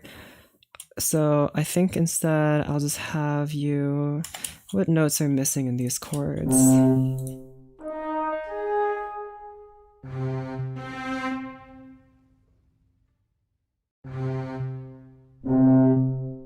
This A here is not being heard.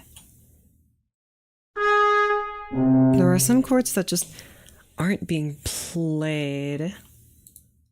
There's this A up here in the trombone. Yeah, I realize there's like this whole part in the bass that's kind of missing.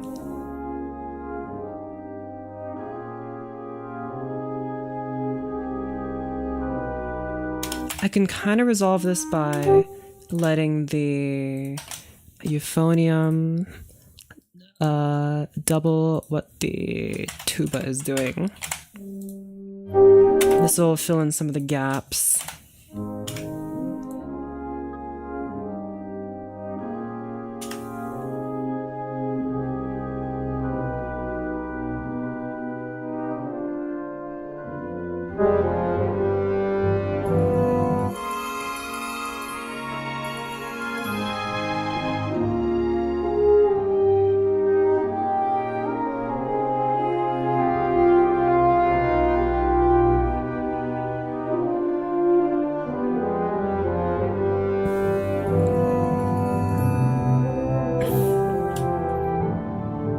Remove the contrabass part.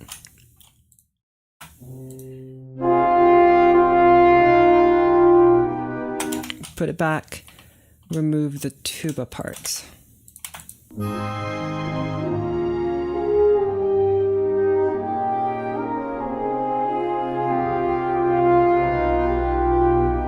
I like that better. Okay. And I feel like I'm not hearing you guys enough.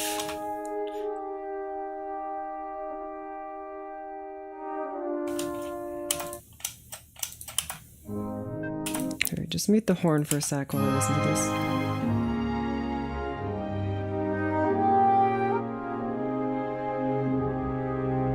Okay.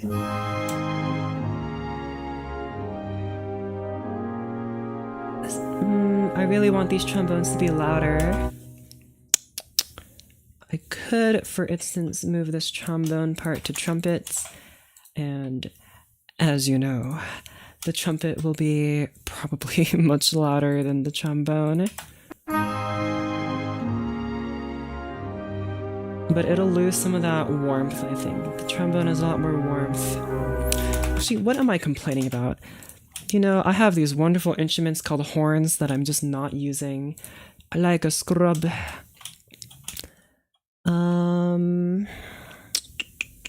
Okay, hold on. Let me think about this for a second. So if we want to follow y'all in the natural order register, like, you know, you might want to do as a self-respecting composer. Let's have the horn can play these lower notes. I can have the horn double the trombone. First trombone can be doubled by trumpet. First trumpet can stay alone. Second trombone can be doubled by horn. There are some harmonies being played in the horn that I think aren't coming out enough. Let me think for a sec here.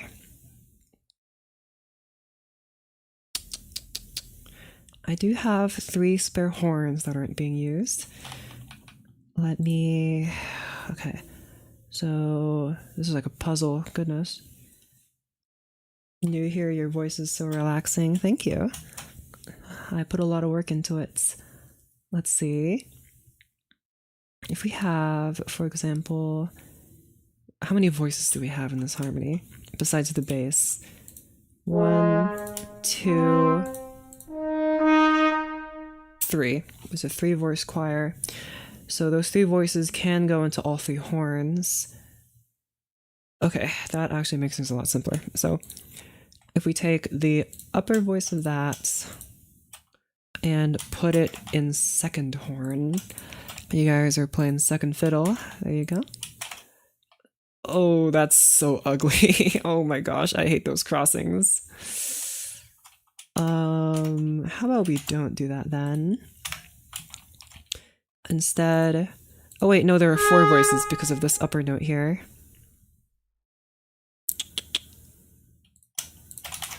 Yeah, wait. Oh no, the lag. Oh wait, I just didn't select this. I thought I was lagging. I thought it was frozen. 1, 2, 3, 4. 4 voices. This upper voice is currently being played by the trumpet. I think maybe 2 trumpets doing this is fine. If we have trombone and horn playing the lower parts of this, that would be even better. Never heard of euphonium before. Interesting. The euphonium is a tenor tuba. There you go. It's like a smaller tuba, and it is technically a tenor tuba along with the flugelhorn, which is an even smaller tuba. Not really. All the flugelhorn players will eat me alive for saying that, but it basically is.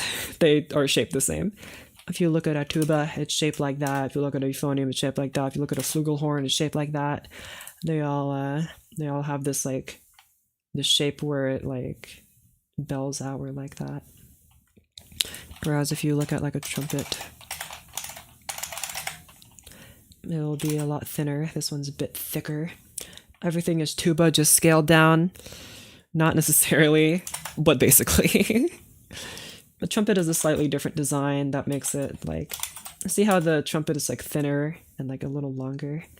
That's how it gets, what are you working on? I'm working on arranging one of my own pieces. This is a piece I wrote like a few months ago and I didn't like it, so I'm redoing it. And hence the redo up here in the corner. Okay, but right now I'm trying to solve this orchestration problem. I want the horns to play the other voices. I just don't like that the voices will cross really ugly over here. That's just kind of a fault of me writing it. I could instead put some voices in the oboes, which have a brass-like quality. The bassoons... Okay, let's try this.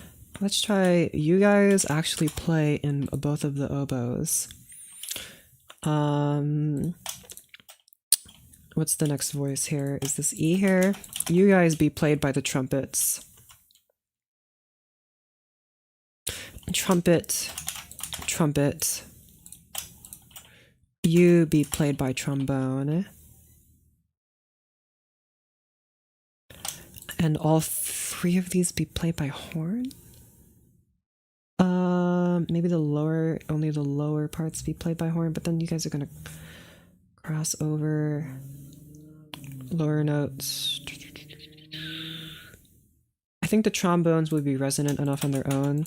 It's kind of the trumpets that I'm worried about, so I'm going to implode you and put you up here in horns. There you go. So now you should sound like this. I think I've muted the melody instruments so you can hear just the accompaniments.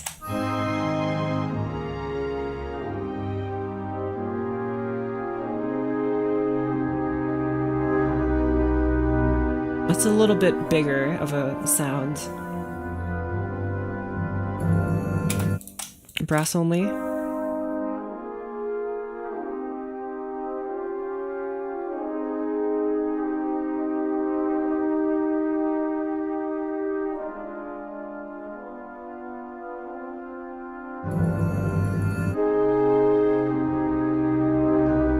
I notice there are two crescendos happening here. I get rid of one of those, so you only need to use some of them. Okay. Maybe instead of oboes, try clarinets here instead.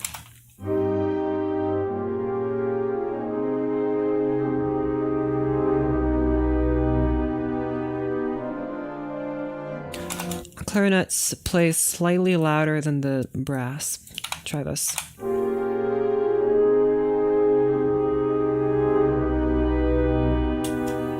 Maybe first clarinet and first oboe play together. Listening for that upper voice? See, that sounds kind of like a trumpet.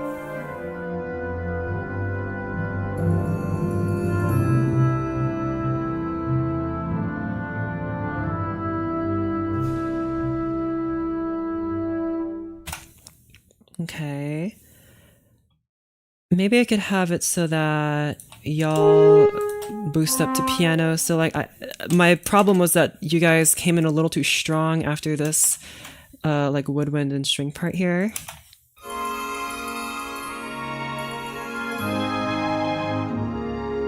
But I think if I just like have you guys crescendo, that would be much better. Good. Makes that part swell there a little bit more dramatic. And then, of course, you guys back down to pianissimo.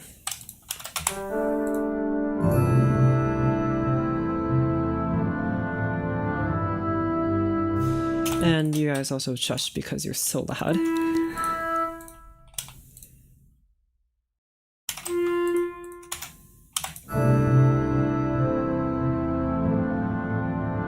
I don't think the bass needs to swell. The bass is loud enough on its own.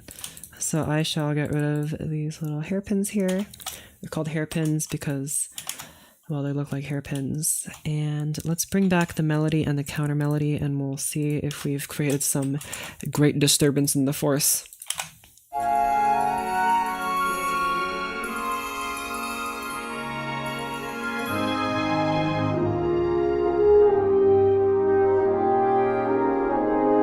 Yes, the horn is so much quieter for some reason. Try this.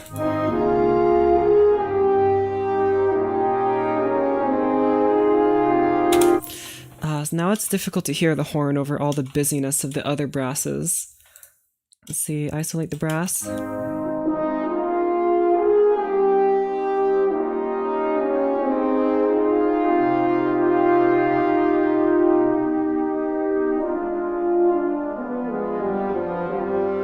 This is gonna be a really stupid solution, but what if I just do this for a second?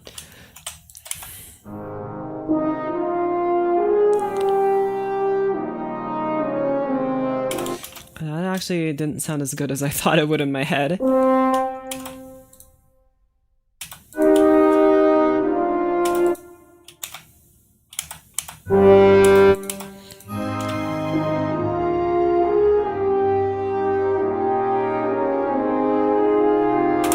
Yeah, the sound of the brass of the horn is getting buried under all of the other brass stuff that's happening.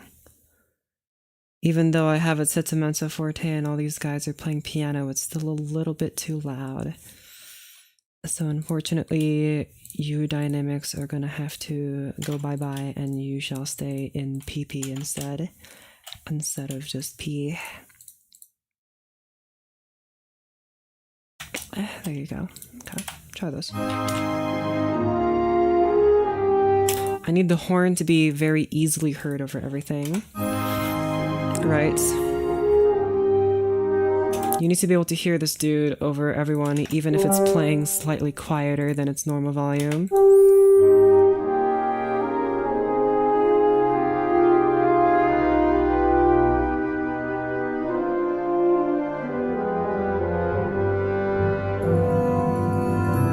I think that like imbalance of the melody and the accompaniment, like the accompaniment is a little bit too loud. It's what's making me feel a little iffy about this. So I'm going to lower all of you guys by yet another dynamic and see what I think.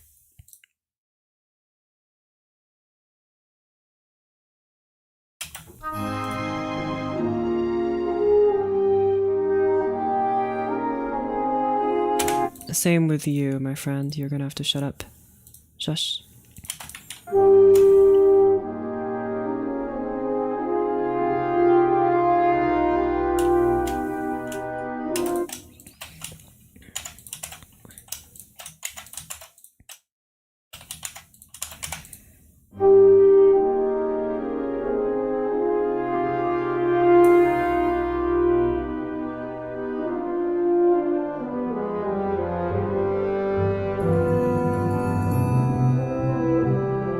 That immediately feels a lot better now that I've accentuated the melody over everyone else.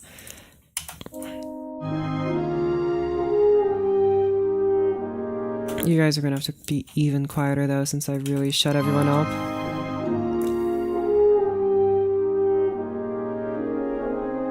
I know you guys will shine out a bit too much.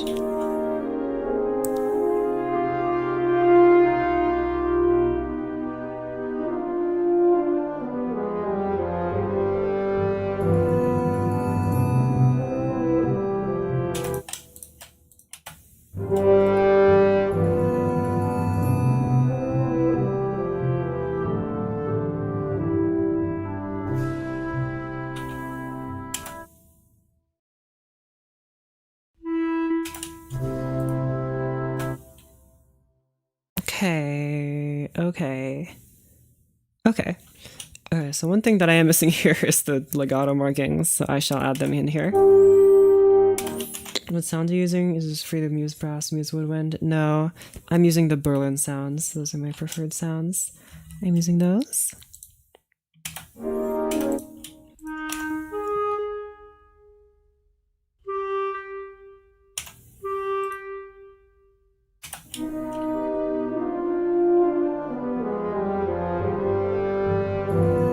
Have you played any of these instruments yourself? Nope. All the stuff that I know about writing for them, I read it in books. I don't know how to play any of them.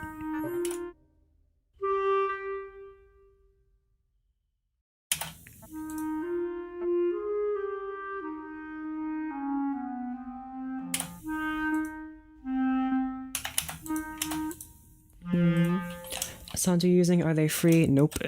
No, they're not.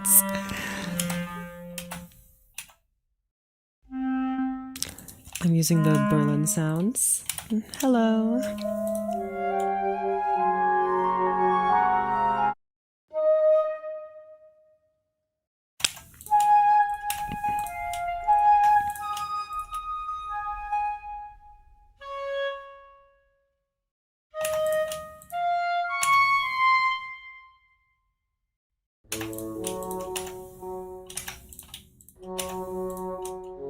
Not in these slurs.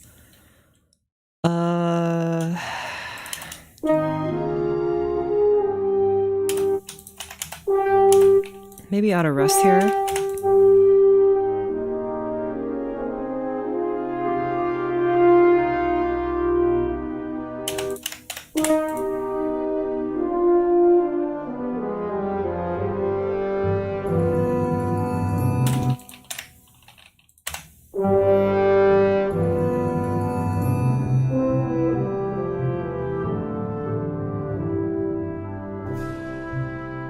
Can be a bit pricey about multiple guitar related plugins.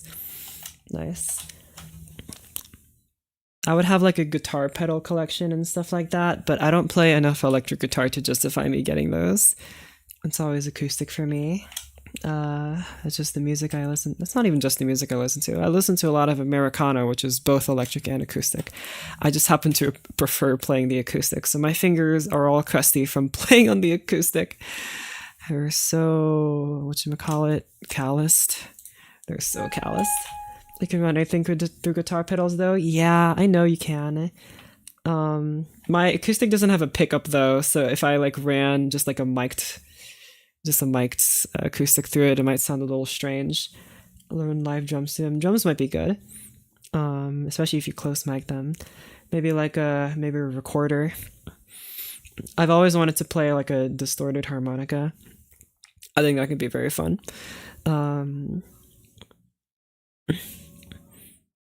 yeah, maybe I'll like hook up like a ruler when you in elementary school and you'd put a ruler on the edge of your desk and you'd flick it and make a funny noise. Maybe I can hook that up and that'd be the new thing. Friendship with rubber chicken ended. Weird flappy ruler is my best friend now. Harmonica mics are also just nice to have in general. I don't have any. I wish I did. I know there's a music studio nearby that I can ask for time and rent some time in, and I have recorded there before, and I've released absolutely 0 things that I've recorded in there because I just haven't. To run even digital piano through guitar pedals. Oh, I'm sure it is. I remember messing around in GarageBand when I was younger, and I would take like a nice organ sound, like a Hammond organ sound, and run that through a bunch of virtual guitar pedals. That's very fun. And vocals run through guitar pedals. Guitar amps are also fun, and stuff like that. It's very fun to mess around with. I haven't played an electric guitar in so long, but I've played acoustic pretty recently.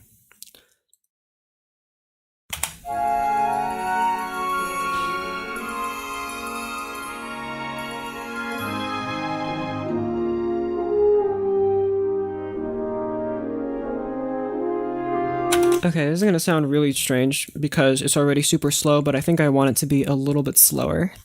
Move down to like that BPM.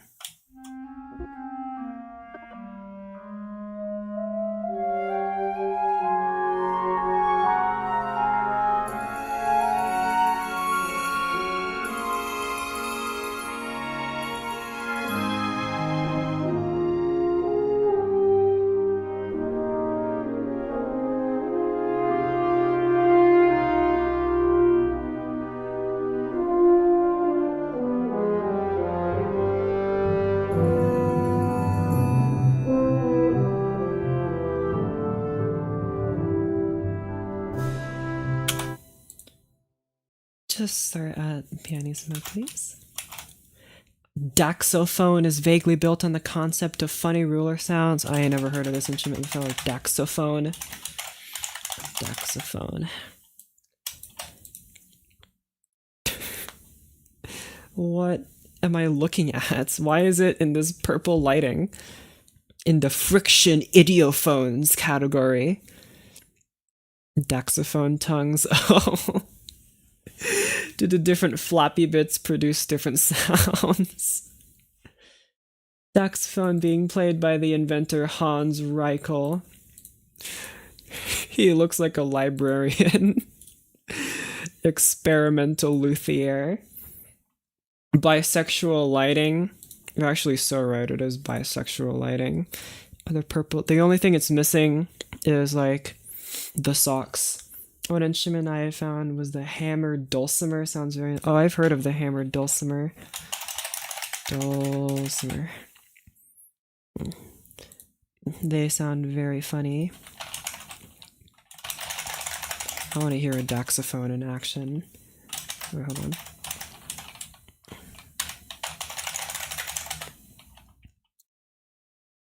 Daxophone. I gotta hear this. Why is there a bow in this video? Oh no. What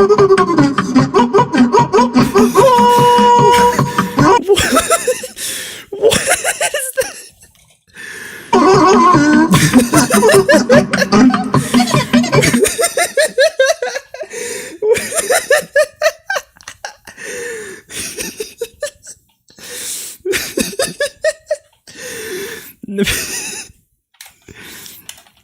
Here from the top. What is that beat? What is that beat?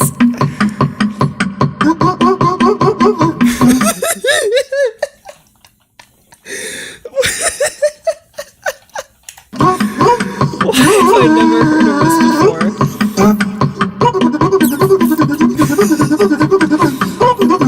Oh god, I gotta see the other videos this guy has made. Oh, there are only... Oh, is this a daxophone choir? Well, I gotta hear this now.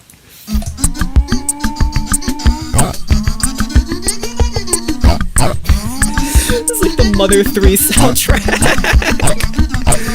What is happening? Oh my gosh.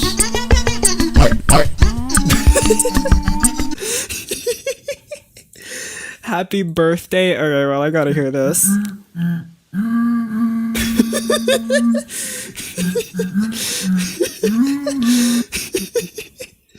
It sounds like me at 102 years old trying to remember what happy birthday sounds like. Are you still doing this? What, playing the daxophone? Well, I wish I had a daxophone. This is the greatest instrument I ever heard in my life. Alright. This is Hans Reichel. He's the guy who invented it.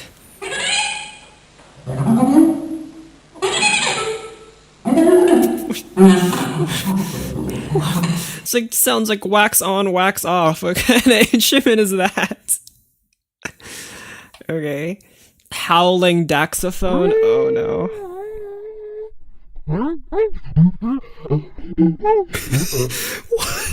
It's like a wolf. Listen to one of his composed pieces with it. That's how I spell his name. Boo Boo and his friends.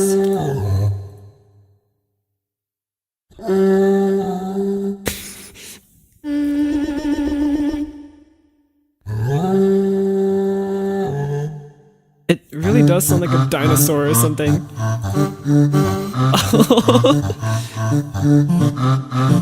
It sounds weirdly sampled. I'm gonna go skip a little bit. Oh my gosh. It really does sound like a sampled instrument. It's kind of weird. What was the other instrument we mentioned? Hammered dulcimer. This one sounds really goofy. If you guys haven't heard the hammered dulcimer before. How about Canon in D? It sounds real fun. Yippee. It is multi-tracked? I thought so. I didn't think they were playing 4 daxophones at once. I can't believe I haven't heard of that instrument before. That's probably the greatest thing I ever heard in my life. Unfortunately, whatever I'm writing here will not live up to that, but I can only hope and try that it will. Anyway, I'm going to pull up the original project from which I am stealing my own composition. Is it essentially a funny shaped board with a piece of, with a mic played with a bow? You know, if it resonates, you can make music with it. So if you can bow it and it wiggles a bunch, you can make music out of it. And I think that's basically the principle behind the daxophone.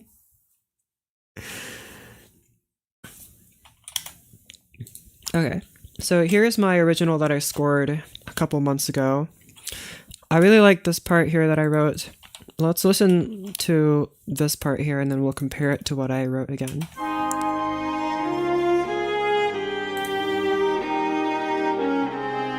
So viola,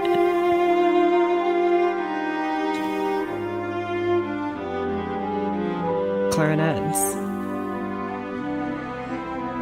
cello,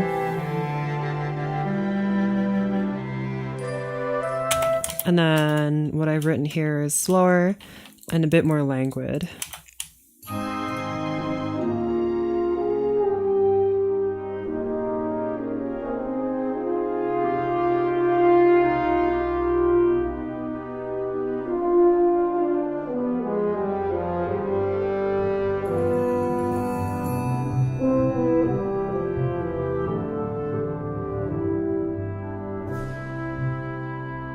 What is that one note that's playing super loud? It sounds like an oboe. Is it you? It is you. You didn't add the quintuplets. I am not a quintupleter. You don't need to decrescendo, you're already quiet enough. The harmony doesn't sound as thick as I would like it to be. Any suggestions on how to make thicker harmony? I already wrote you guys in like super close harmony.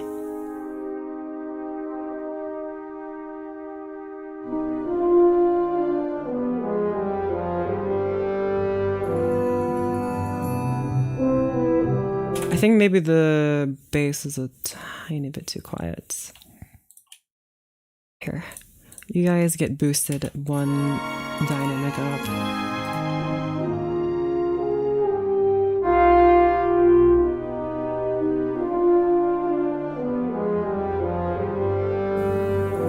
That feels slightly better.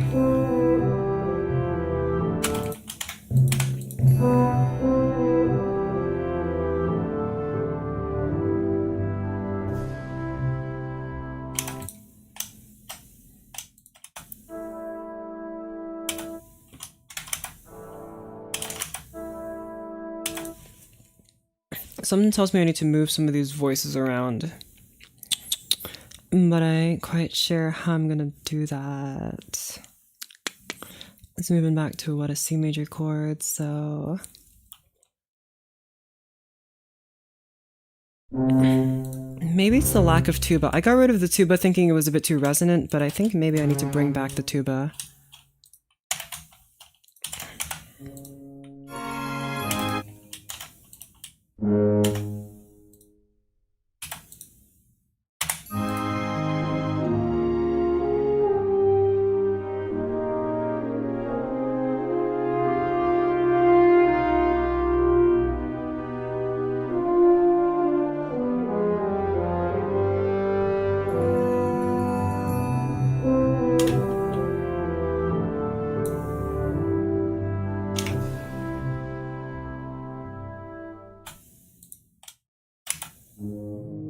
Am I satisfied with how loud that is?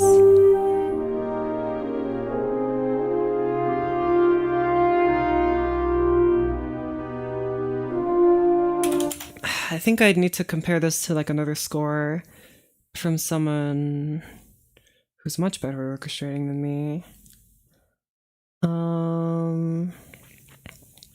What piece is like a horn solo?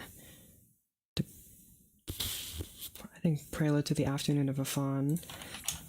It has a nice horn solo at the beginning.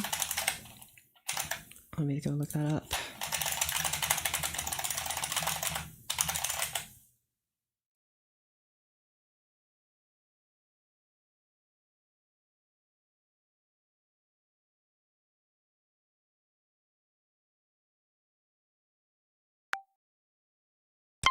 Ping. Okay. So here's this. I mean, if you haven't heard this piece, what are you doing with your life? But anyway, this is Prelude to the Afternoon of a Faun, and I'm gonna look at it and then steal all of his devices. Look at that harp glissando. It's called a hifi. I don't even know what that means. Oh, it stands for harf, of course. That's how you pronounce that. Thanks, Debussy. He has oboes and clarinets playing together here. And then the horns 1 and 3. A little bit of strings playing with mutes, apparently. I don't have muted strings, unfortunately. I'm very sad about that. Okay, so his harp's playing this arpeggio here. There's a beautiful chord here.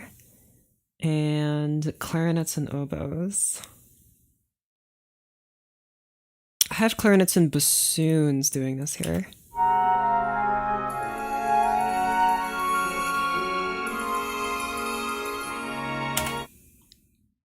I think oboes and bassoons are just fine.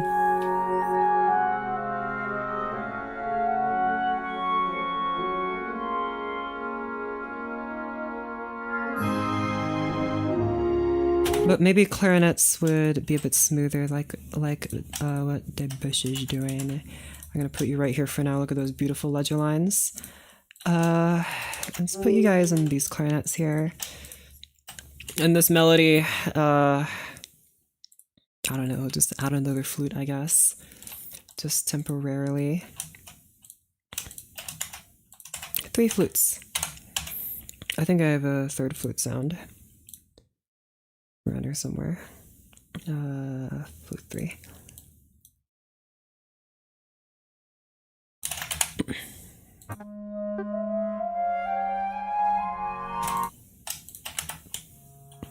Oh wait, the clarinet isn't low enough for this.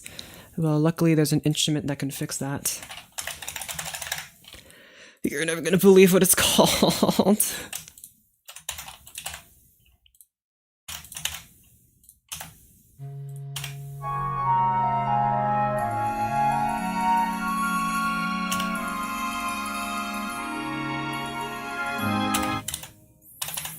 Yeah, so here Debussy uses clarinets and oboes. They're not like moving around a whole bunch like mine are, but it's... Clarinets are playing pretty high up though.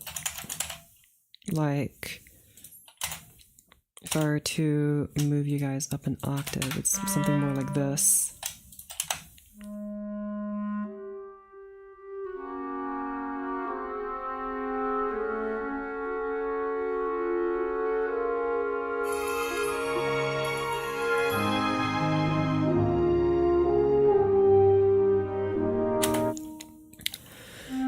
Okay, and this note ought to be played by a 2nd fiddle here.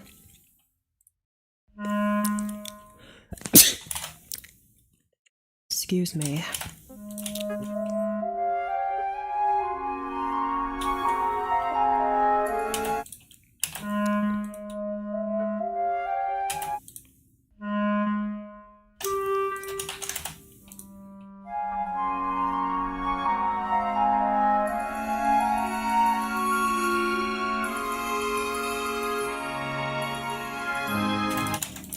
If I have 1st clarinet here play these lower notes, I mean, it will logically follow from this A flat to play this G, right? So, let's have the clarinet play these upper parts here. And I think maybe this little run here would sound much better on an oboe. But an oboe can't play this B double flat, also known as an A natural, which makes me very sad. So I guess I'll just switch it out.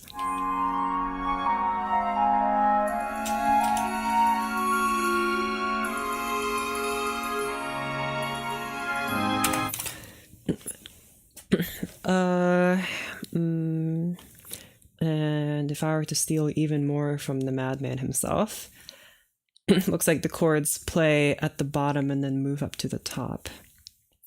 With this wonderful harp glissando here, and also this harp arpeggio, which are different things. When I was younger, I couldn't tell the difference between a glissando and arpeggio. They are different. Glissando is this. Never mind, I tried to play it on my keyboard and I forgot I closed it.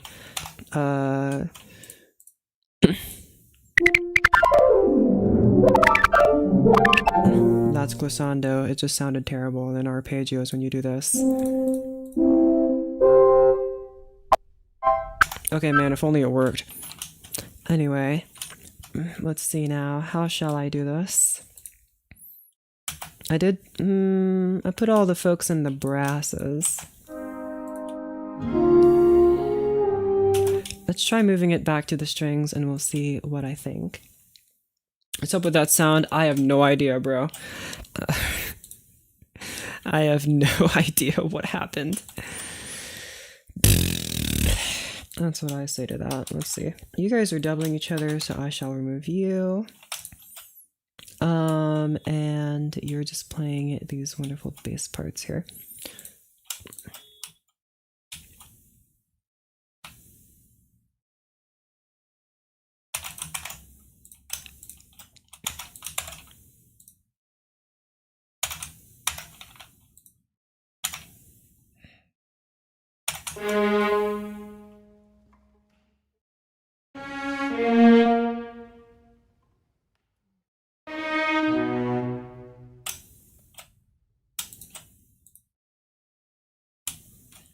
Oh, see how they're like crossing weirdly? Look at those jumps. Oh, I see you're just doubling this bass here. Then I will get rid of you temporarily as I fix whatever the heck is happening here. There you go. Try something like that. Excuse me. And then y'all violas do whatever viola things. Viola shenanigans. You guys don't play very much, so just play something, please. I guess I just went through to easy.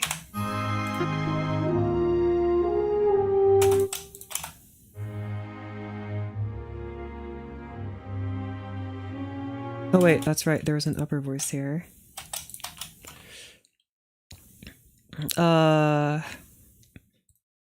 Second violins, this is your calling. And I guess also first violins, so you guys are doing something. Or I could just have this first violins take a break. But why would I let them do that?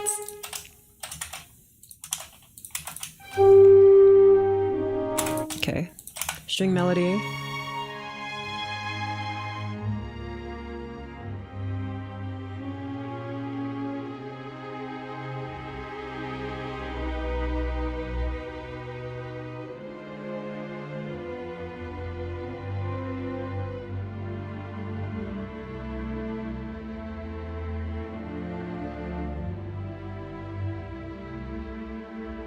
Okay. And now let us try hearing this with the rest of the melody.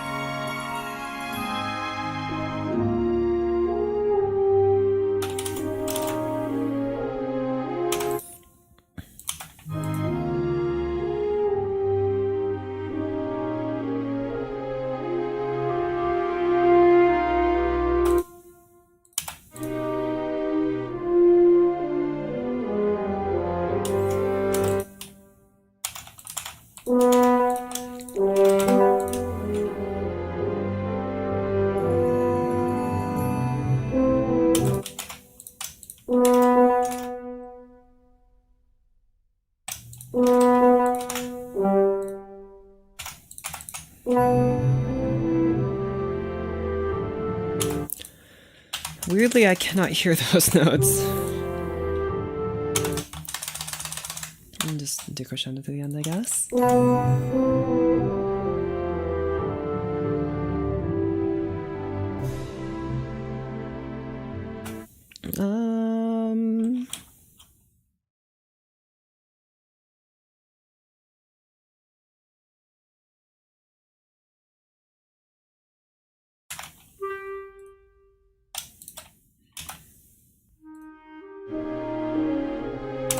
Okay, and let's try adding in some of those nice harpeggios here.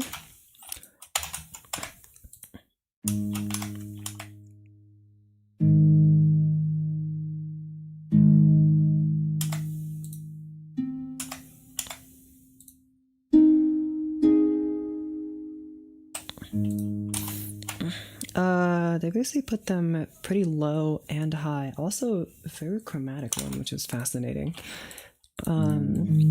So if I were to copy him, like I've copied so many composers before me, it's unreal how many people I've copied, then we shall have something like this, perhaps.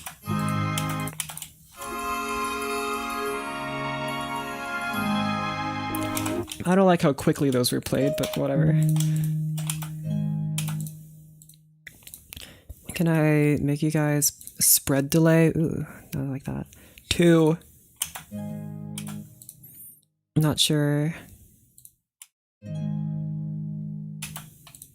Not sure how much that changes things, but I guess I'll take it. And also there was some glissando action happening here. Let's see, glissando, go. Oh, why are you a chromatic glissando? Please be, what? What? It's not, it's diatonic. That wasn't diatonic at all.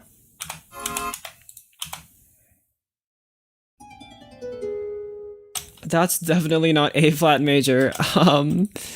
Hello? It's A flat major, not whatever that was. We need to reset the key here. It's A flat major. A flat, 4 flats, A flat major. You get it right if I do it like this. So why don't you get it right when I put in the gliss? That's definitely not A flat major. Oh my gosh. In fact, it's impossible to do a chromatic glissando in harp. Yeah, it is. So why? Why does it sound like that? It's supposed to be super diatonic. It's just A flat major. It's not that hard. Does the piano do it right? Okay, that's chromatic. Hold on. Portamento.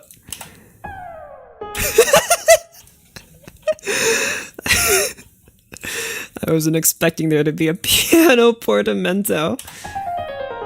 See, that's correct. That's diatonic. So why is it that when I put it in harp, it's not diatonic?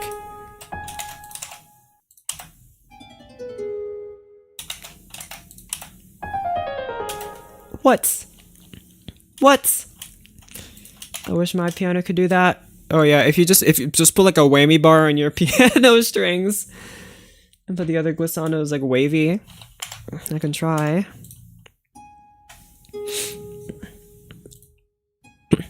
Reach into the body and touch the strings. Guys, we already have the, it's called the whammy bar.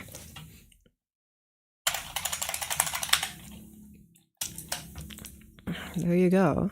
It literally, this thing here, it bends the strings. That's why it exists. And you could just install one on, it's like a big hammer that you crank. It's like pulling the whistle on a train. It's just a big lever that you pull and it bends the strings. A whammy bar on clav would go crazy. Have you guys seen that video of the amplified clavichord? I think you need to see it right now.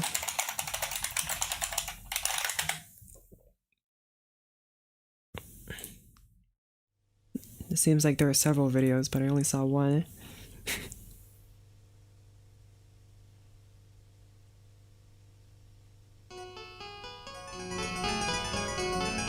Oh, that's not the one I'm thinking of. There's an amplified clavichord video that was very loud. Electric clavichord. The clavichord is a very funny instrument because it sounds so dinky. Oh well. Let's try this glissando thingy here, but with the wavies. Make sure you guys are playing a diatonic.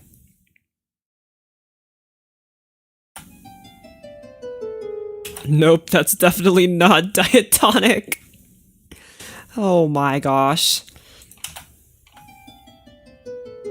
Unbelievable.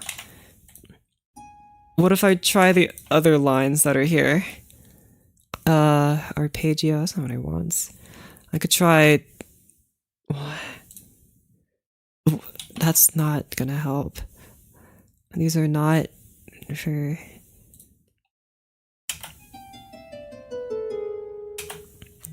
Why won't you just play diatonic? The piano can do it, right?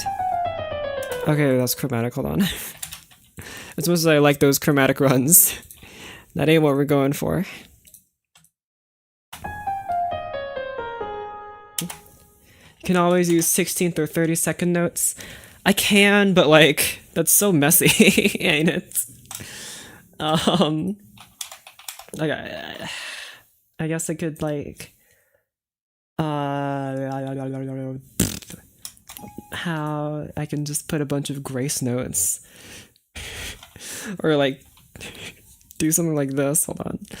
Oh no, harpists are gonna eat me alive for this. What if I just put like just I could I could do it like this where I just populate this with a bunch of notes. It's perfect. Wow.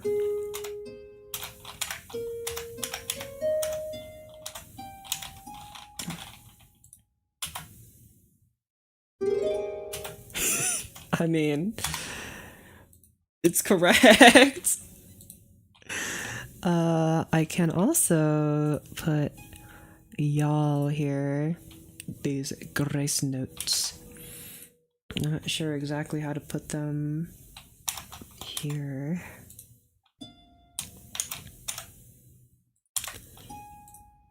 Like I can do this where I just slam in a bunch of these dudes. Oh my gosh, it's so slow. I could have like a bunch of them, but this is so ugly. Oh no. Like I could, in theory, write out the entire arpeggio like this if MuseScore's arpeggio won't cooperate. And this will technically work as a diatonic arpeggio, but of course I'm not very happy about it. It's so stupid. Why won't the Muse harp work? Is there like a Muse update that I just haven't downloaded that fixes this? Oh wait, it was the wrong screen. Let me go check my Muse hub real quick. See if I've missed anything. Maybe there's an update that I need. Notifications. Just Audacity. That's not what I need. Put the wavy gliss, but not in half notes. Gliss in shorter notes to have that effect. I think it should be fine. Like what the problem is that it's not playing the correct notes. It needs to be wavy. It needs to be diatonic. These guys are not diatonic. Diatonic. That's definitely not the A flat major scale. And I don't understand why. You know what? We're going even shorter. Shorter notes. It's the sound you're using. I think so too, but I have no idea how that's even possible. It's just the Muse harp. I don't understand why it's so wacky. Let's replace it with an acoustic nylon. How about that? Oh my gosh, it's so loud. I take that back. What if I like reload it?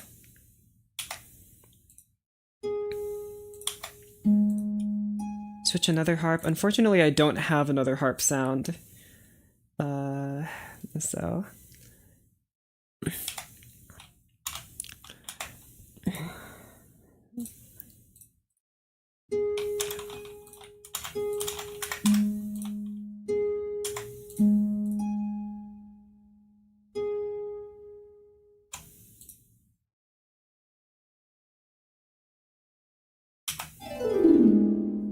That's also not what I want either. Is it the dynamic? That would be really strange. No. It works on the piano. It does work on the piano. That's what I'm so confused about.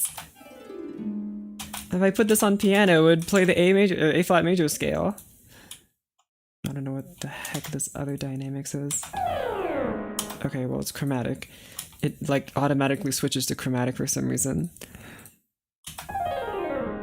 See it's pretty obvious that's the major scale, right? For some reason when I move it to harp, it's not the major scale. It's so annoying. I just want a harpeggiio or glissando.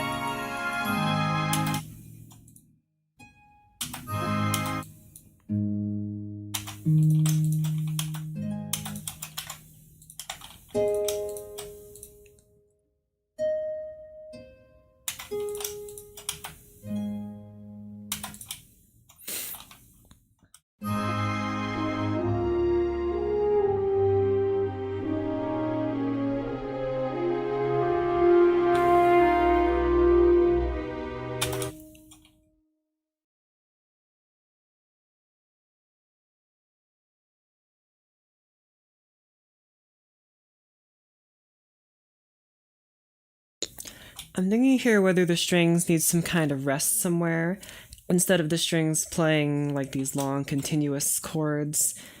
If instead maybe there's a place where I can let the strings like lift for a second, that might make this part much more effective if I give the strings a place to breathe, even though violins don't need to breathe. But whatever, you know what I mean?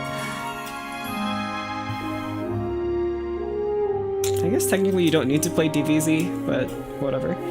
Doesn't really matter. Like here or something, there can be a breath. Maybe just in these upper parts. I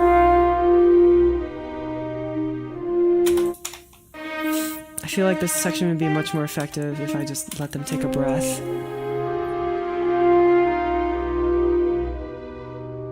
Okay, that feels a little off, but if I let you play for a little longer, maybe. Okay.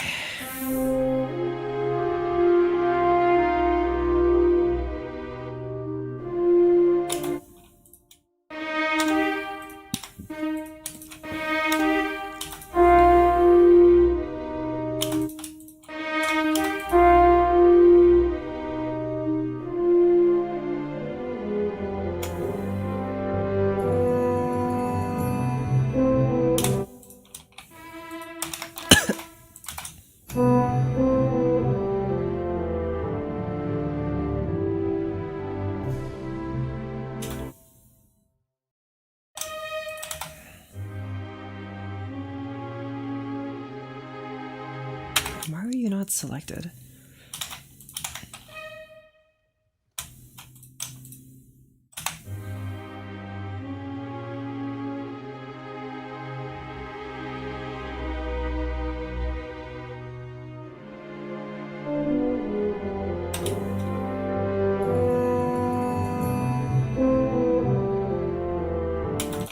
Maybe have something similar happen over here. Take a breath.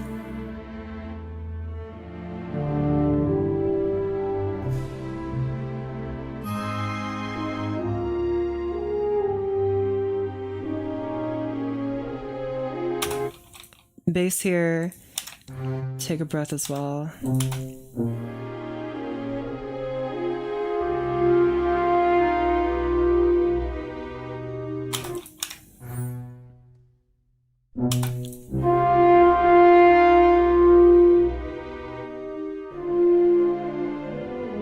Maybe they have these notes carry over.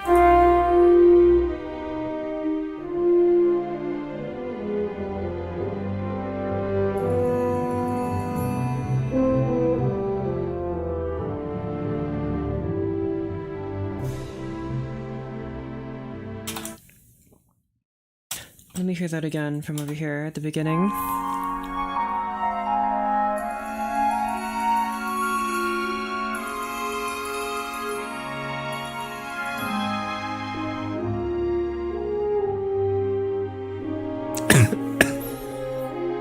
Excuse me, goodness. Okay, the one here feels a little odd, but this one feels okay. Also, the decline in volume from these parts is a little too dramatic, I think. Big soaring melody. That all goes away a little too quickly. I could kind of resolve this just by making you quieter, I guess. That would be fine, I think.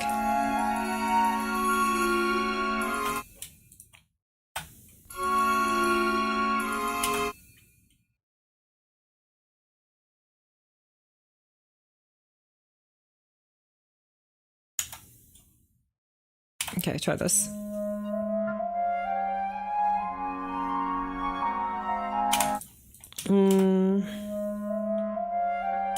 More harmony needs to come in sooner. There's only one harmony note playing here. This is a 5/6 chord, which means this is a E flat over G chord. So there's just G here. It needs to be an E flat somewhere. Probably in this dude.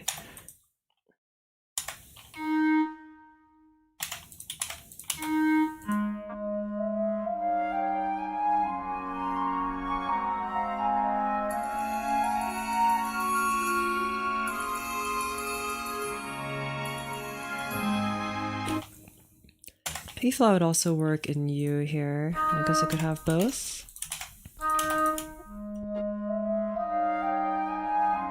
No, the E flat in the oboe sounds a little bit too harsh, so I shall remove it.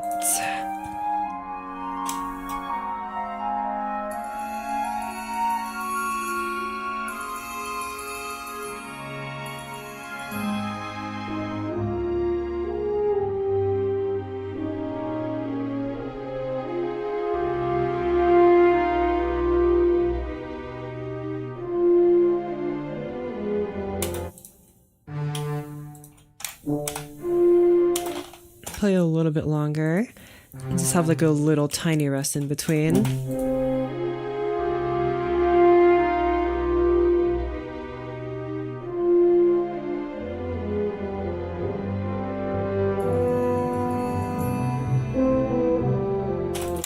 And same thing here.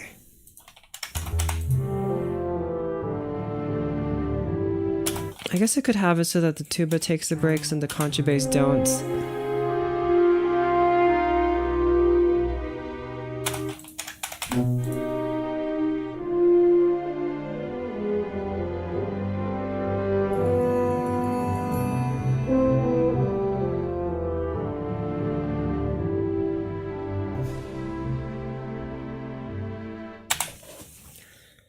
Okay, now that I've removed the harmony from mainly the brass, the horn melody is more free to play around in its piano volume instead of having to fight for prominence amongst all the brass dudes. Thanks, Debussy, for opening my eyes. But also, I wish I had muted strings. Gosh, I wish I had muted strings. You know how easy my life would be if I had muted strings. Anyway. Maybe now I can also put the counter melody back in the low flute.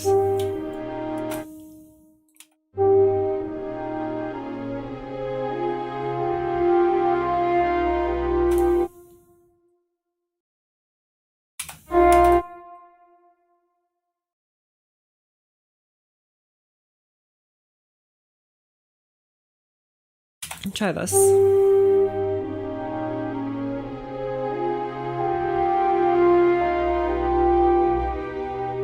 The crescendo is going to have to be a little bit more gradual.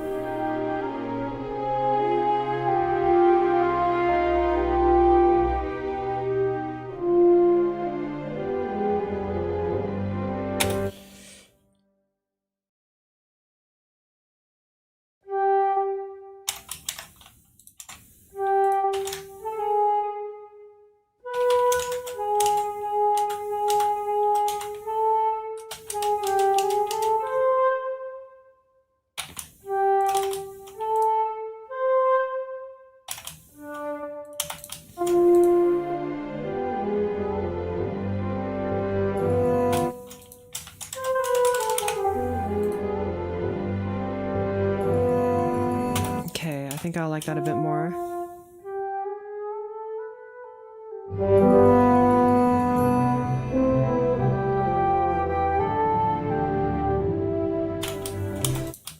And of course, bigger decrescendo here. Maybe less crescendo, less forte.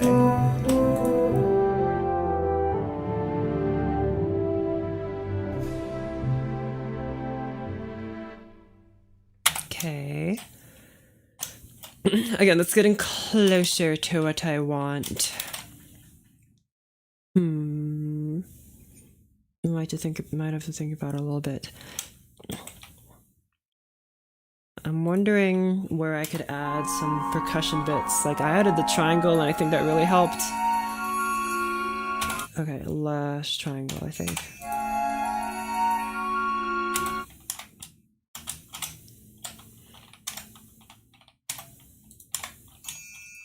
Maybe something like...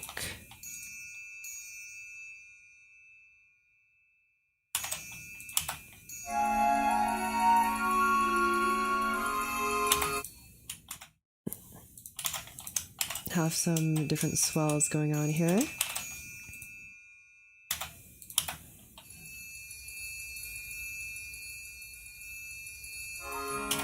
I want you to be like a low swell and then like a big swell.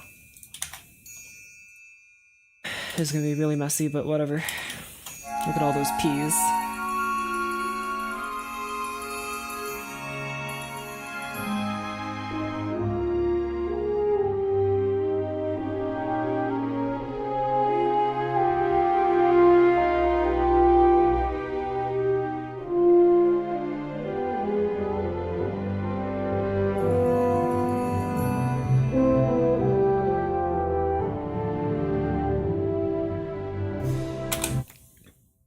I have a problem with this.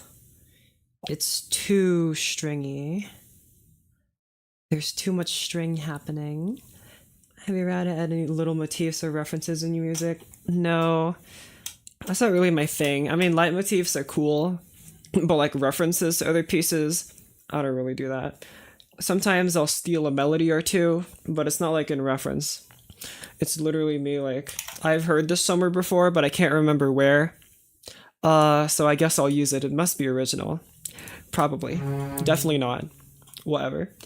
Anyway, I think this harmony here is a little too close. Like, it sounds good just on its own, but I have a problem here. I think the harmony is a little too close. It sounds too stringy. It needs to lighten up a bit. Like, if it was for string orchestra, this might be fine.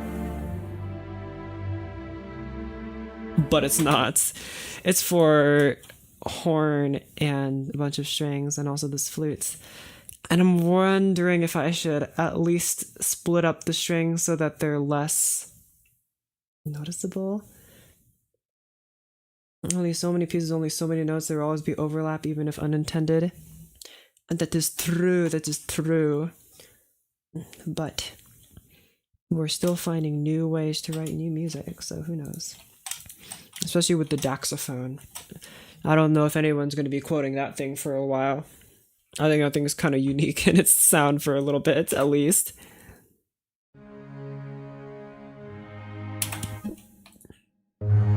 Let me rework you to be in more open harmony. So this is a simple...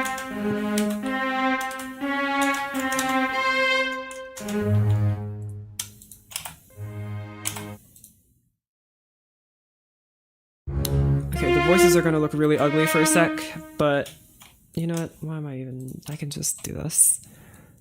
Implode. There you go.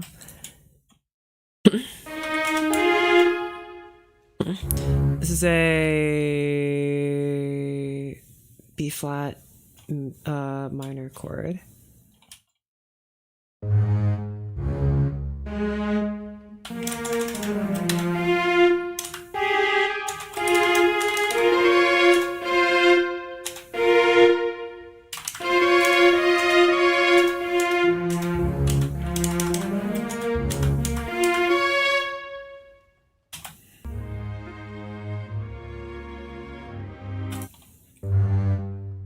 C minor.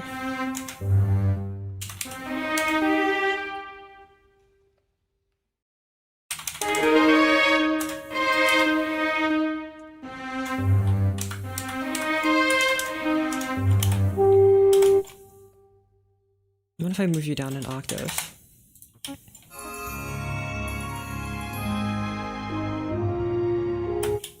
Okay, this low D is not gonna fly.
D is hardly, or B is hardly sounding in this chord.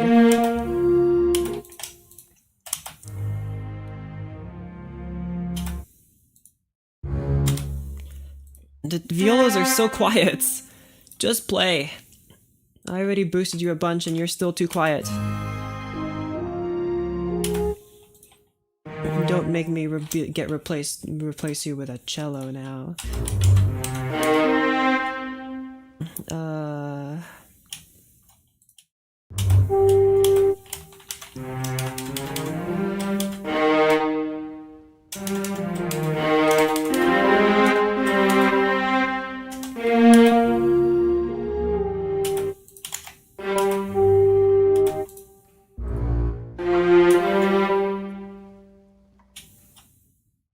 This is a G. Oh crap. G diminished over B flat. Okay.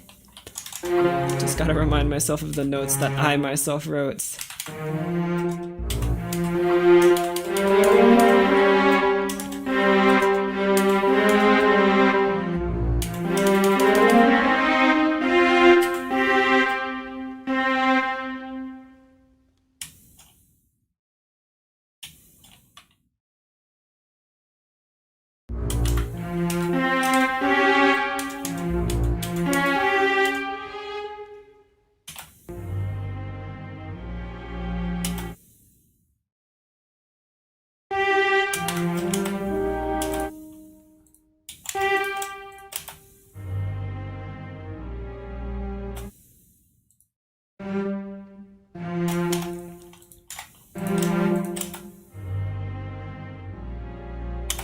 It doesn't really sound the same without that little second figure there.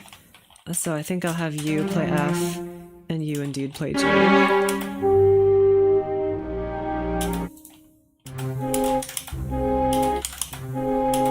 And then...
Oh my gosh, please just select the hairpin that I want you to select. Thank you. Goodness me.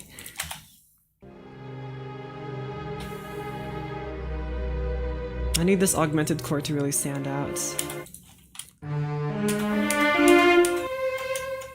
I think this is a wait, what was this? D diminished, so therefore D flat, or D, F, A flat, and C. That's a half diminished chord. So I think I actually marked you wrong. Right, that's half diminished? I think it's half diminished. Because otherwise it would be a B instead of a C natural.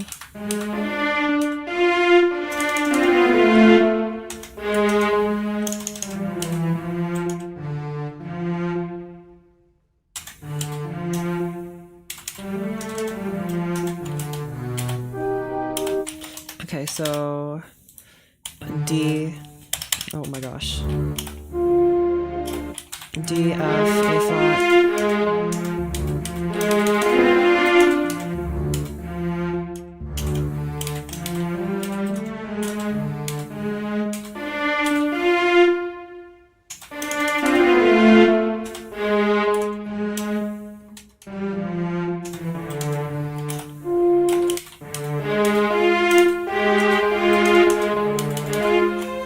are all the notes we need. And then it just moves down to B diminished. I am struggling today, as I always am, of course.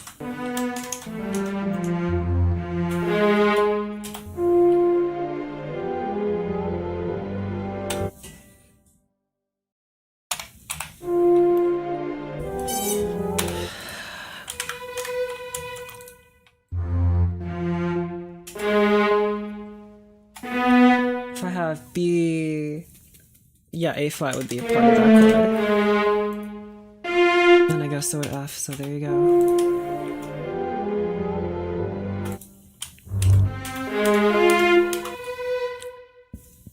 This 5 chord here, I believe, is a...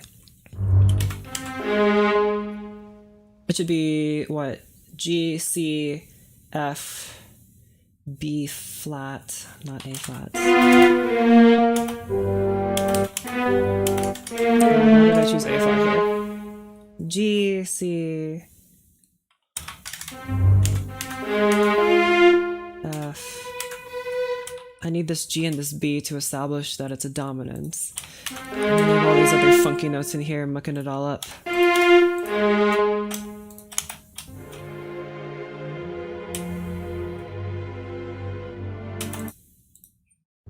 And then this chord here.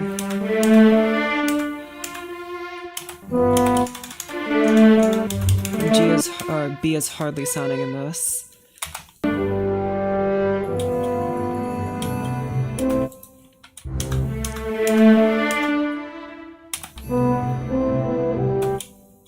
Okay, once again, I don't really want close harmony.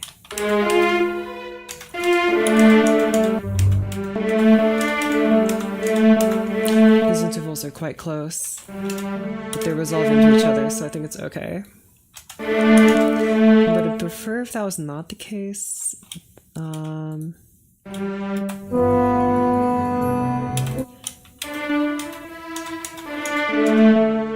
There are just some seconds going on here.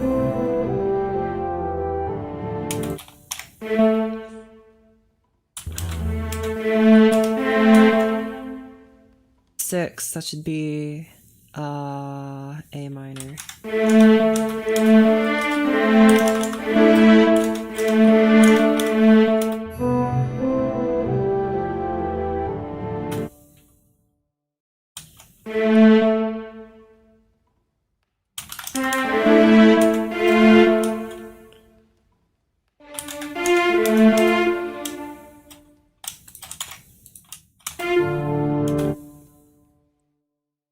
G or E minor.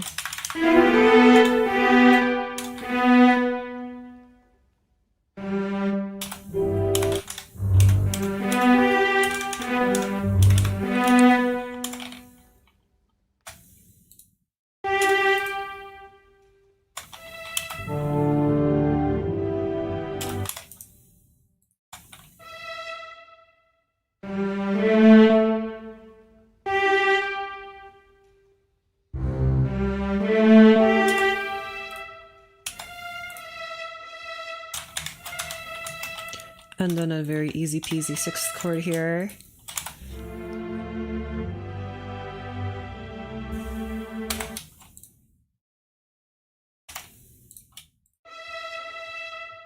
I did need a E here to establish that it's a whatchamacallit, minor chord. So maybe if I did like this.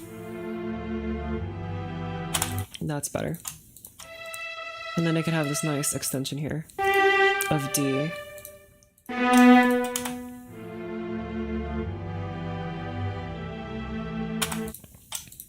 And you lead downwards into C.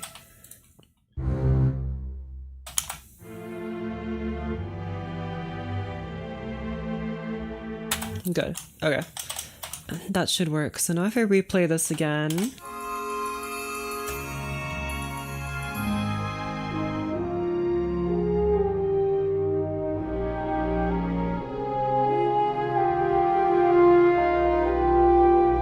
the string should be less obvious and less in your face, letting the horn really shine through.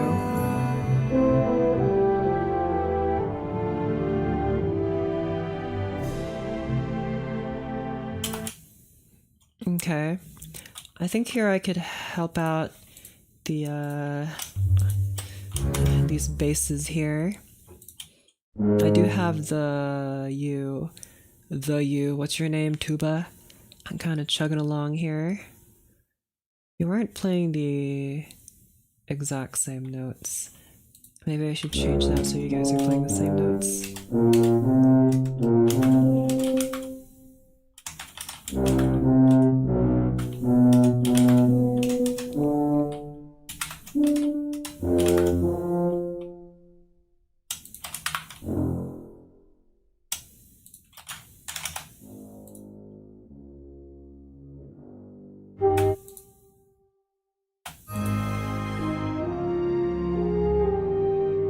Let's get rid of that tuba.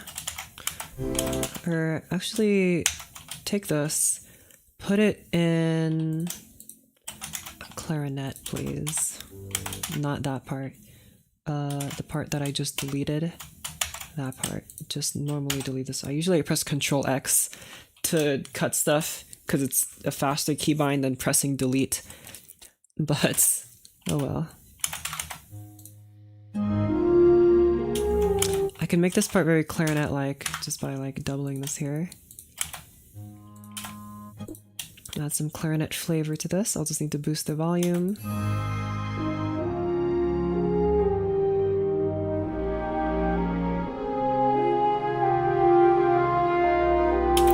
Now, unlike strings, strings blend nicely when they're in open harmony. My squeaky mic returns. But woodwinds blend nicely when they're in close harmony. So here I had clarinet and oboe together. I think here I'll have bassoon and clarinet together. So y'all just play some notes here. If I have bassoon 2, play this melody here.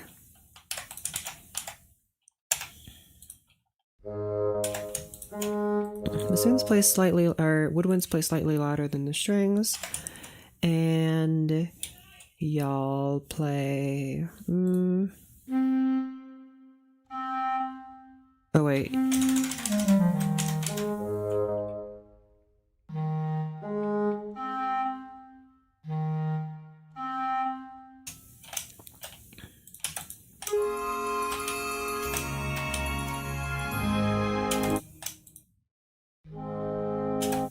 You guys should be a nice, beautiful chord here.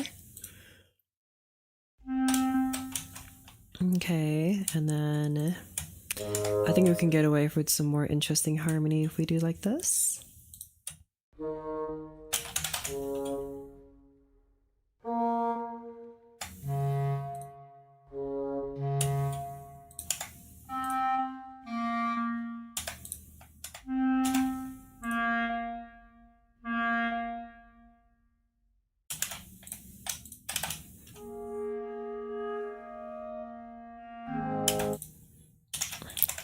You play this instead. Very sad, you cannot.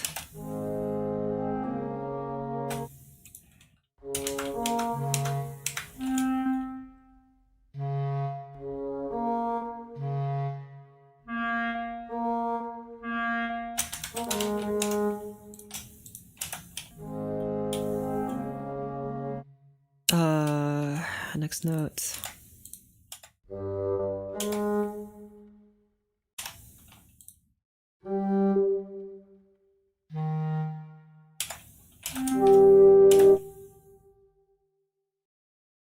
G diminished.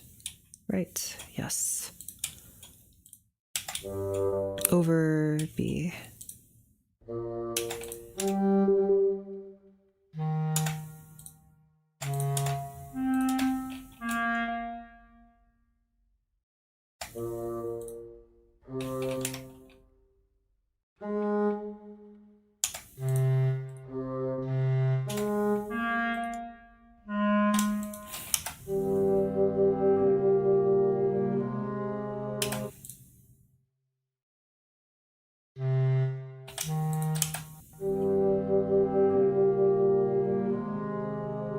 How do I like this combined with the strings?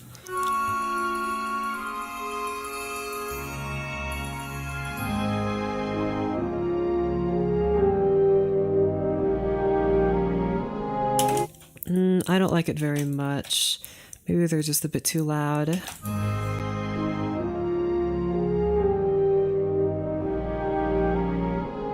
It's a little bit too murky. I think I wrote the harmony a bit too low, so it ain't gonna be no good. Maybe here, winds come in somewhere around here, especially with these big open chords. What's this? Not even sure what to call it. I just know it's probably a 2. That would mean D, F, A flat, and C natural. D, A flat, F. I could have F, A flat, C natural.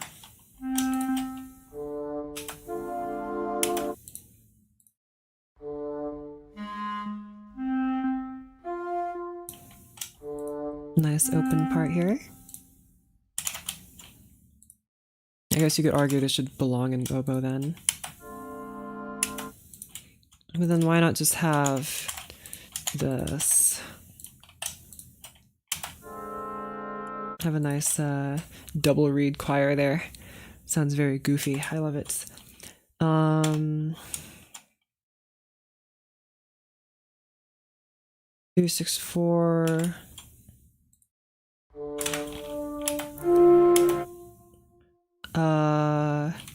You play C, you play A flat, you play D, you play F.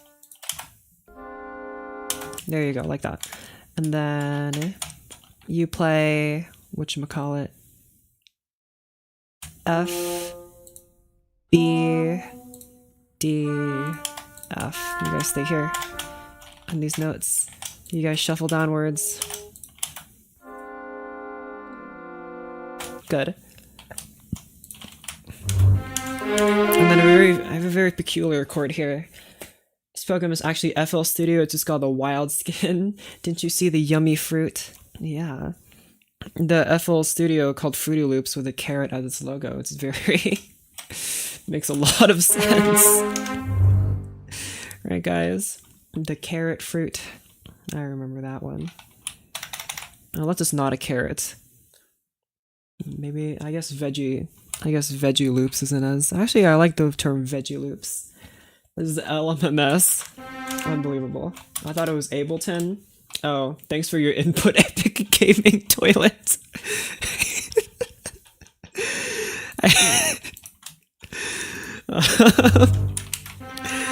G, C, A flat, F, B. I think it needs to be mostly G.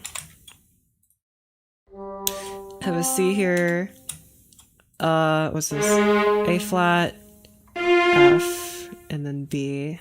A flat, F, and B. I can have a B here.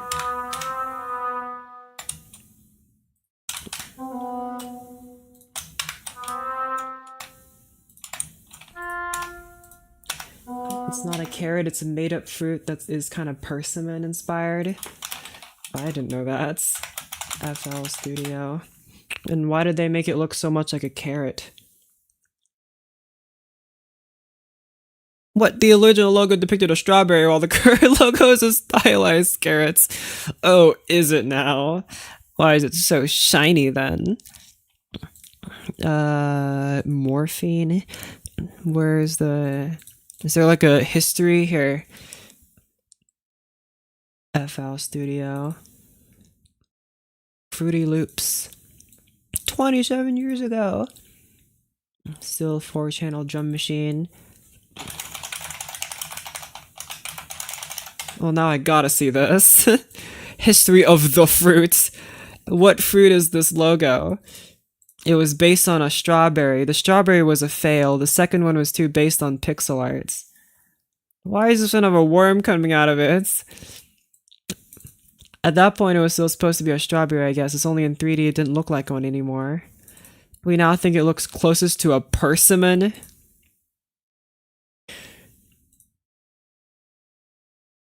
Guys, you know you can just redesign your logo whenever you want. It's like, why did you have to have the elongated strawberry? Like, clearly it became more orange and elongated over time, and it just became like a carrot. I don't know what kind of Stardew Valley ass strawberries you're harvesting. Oh, there it is. Fruit 3. No one knows what the fruit is. See, it started out as a strawberry and it just got longer and more orange. How does that make any sense? This is in 2021. Logos.fandom? Sure. What is this? That would yum me down on the FL Studio Parsimon. It's probably really good and gives you back a bunch of health. What fruit is it really? I mean, listen. I know, like, some foods are just considered both fruits and vegetables. I'm willing to consider the carrot a fruit, if only just to tick off a bunch of people for no reason. So you know what, I'll call it a carrot and I'll also call it a fruit at the same time. Why not? There are no rules. If a squash can be both a vegetable and a fruit, which I think is completely ridiculous, then a carrot can be both a fruit and a vegetable as well, right? If a tomato can be somehow a vegetable and a fruit despite it very clearly being a fruit, then so a carrot can be a fruit too. Okay. What was I doing? Right, chords. You guys.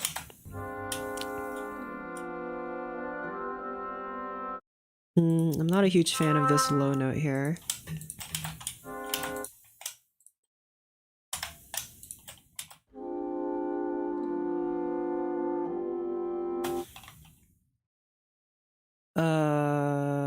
Five. What was this chord here?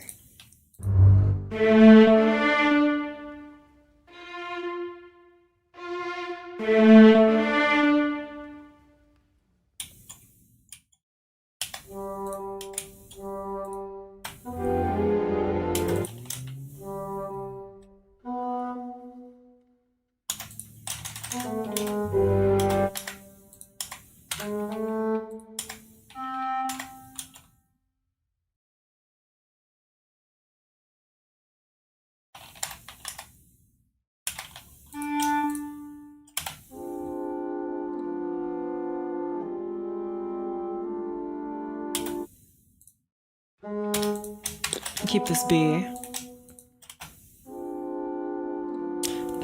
Isn't FL Studio a mango? Okay, I don't think it's a mango, bro. I don't know what kind of mangoes you're looking at. Mangoes are definitely like red or yellow. They're definitely not orange. I think persimmon is at least kind of orange. Yeah, they're pretty orange. These ones are kind of yellow though. These ones are orange. Which, by the way, now that I just like, I feel like FL Studio really cherry picked the kind of persimmons that they are looking at. Here, hold on. Here's the FL Studio logo, which is an elongated fruit. Whatever fruit it might be. This one. And in these persimmons, they're definitely very round, alright? These are very squishy, very round. This one's very long, alright? Some of these are very squishy. They're like more tomato looking. This is definitely not a tomato, alright? Not even close. It has like a pointed tip here, more bulbous toward the... Of course, the carrot is a lot pointier. These carrots are super pointy and long. This one's like a bulbous kind of carrot if it was going to be a carrot. But it's like somewhere in between the persimmon and the carrot, really. Look at these persimmons. They're so squashed. See, this one's a little closer, but it's still super round. This one still has like a pointed tip. Pepper? It might be a pepper, actually.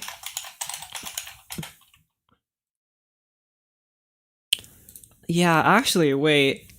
Like this one right here, it's definitely like a pepper. You're actually so right.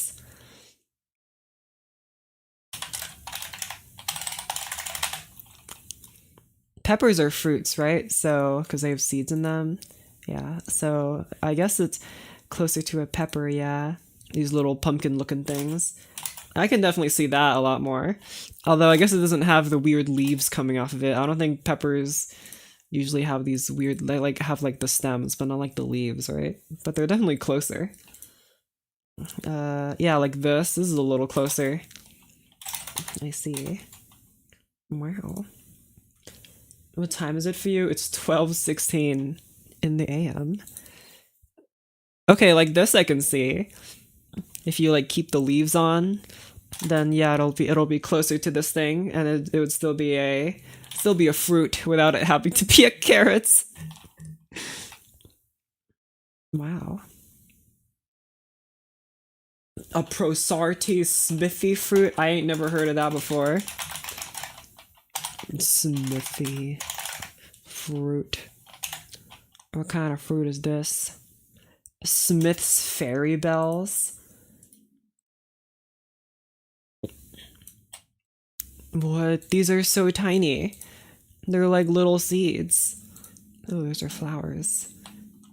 I think these are a bit too small. They're like little cherry tomatoes.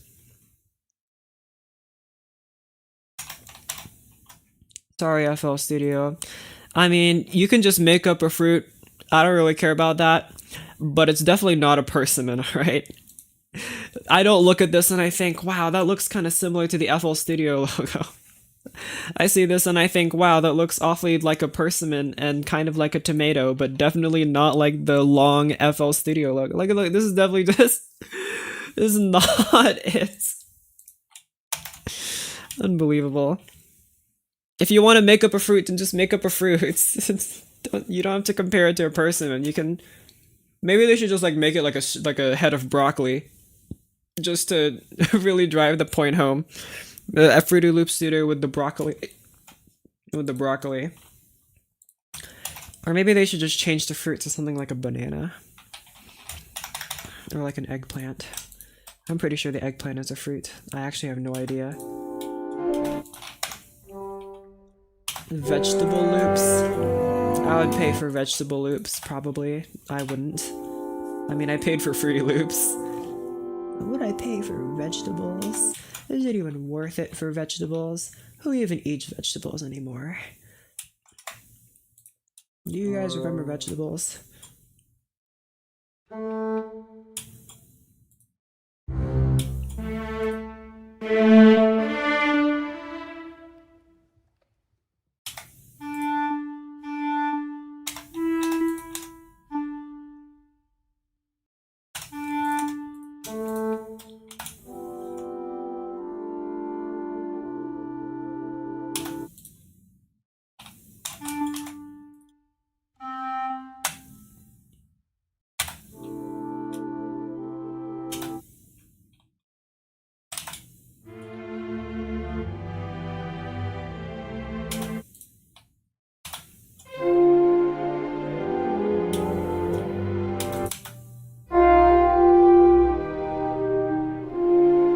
You can't really hear these dudes.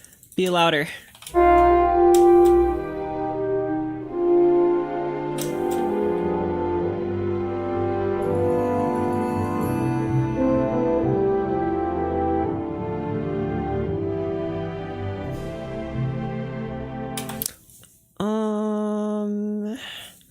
I think this is kind of working out. I just need to finish writing these in. That will be a F. I am F. That F D. What's the bass note? A. Sure it is. Me. How dare I write something so confusing?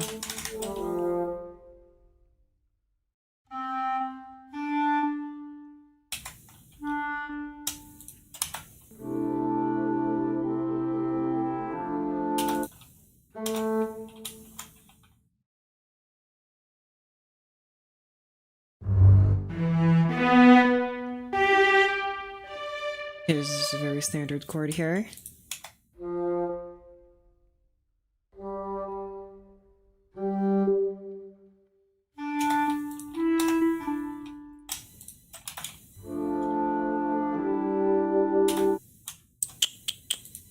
Move up. Better. And then just resolve. Oh wait, you're C major now, not A major. Or A flat major, so you do that.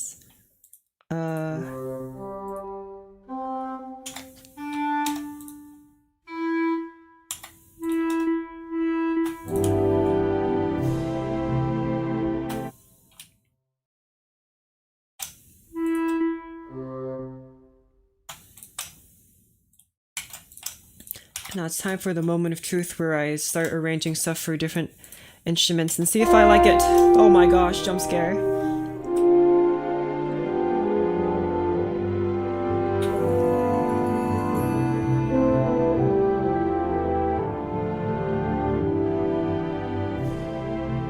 Now instead, try for bassoon and oboes.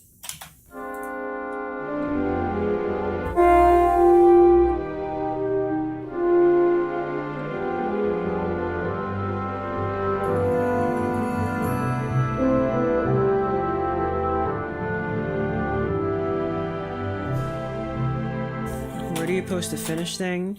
On YouTube, just on my YouTube channel, nowhere special. Oboes and clarinets. Sorry, clarinet. You need to be in the bass version.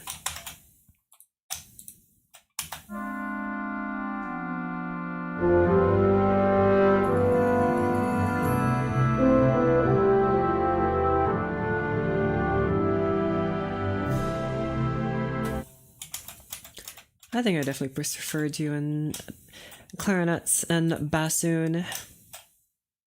Let me hear you in context again.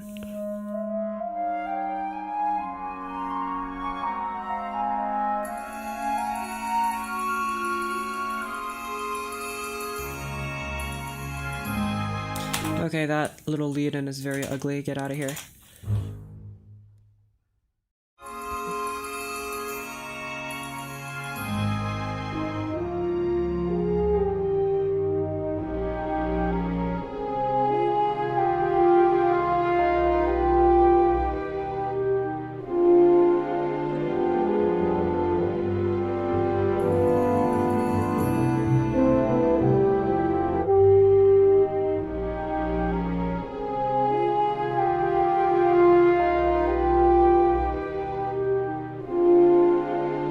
The woodwind's coming in is very subtle.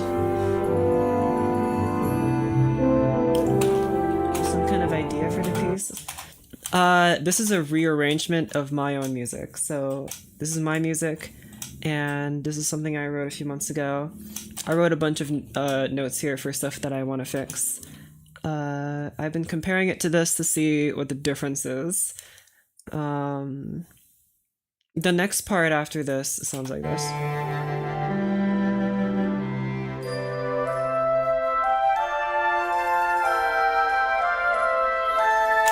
Right, and I think here I need to make it a bit lighter, because again, let me repeat that my main problem with the first time I wrote this is that it's too heavy.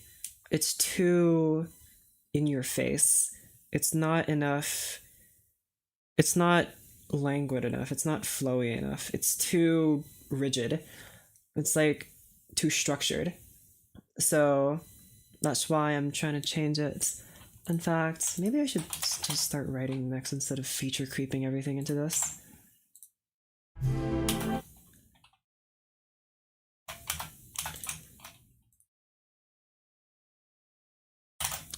We can start by putting in our new melodies here. Have our three flutes play this part here. Oh wait, you guys are all playing the same thing. Which one of you is playing the Mr. Clarinet in E flat? And this dude here. Okay.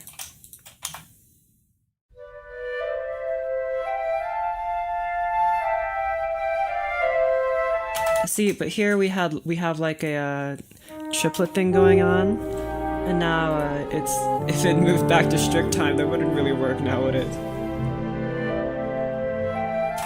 I mean, I guess it could. It'd feel like the pace of the music would be speeding up if I did that, which I guess isn't necessarily a bad thing. I just need to be a bit careful about it.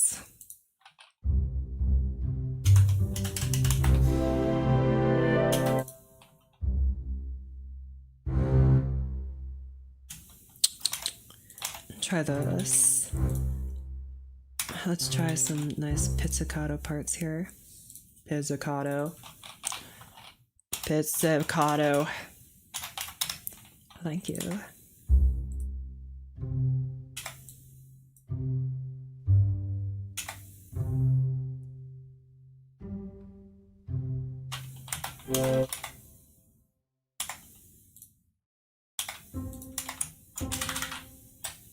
Dang it, no sound for that.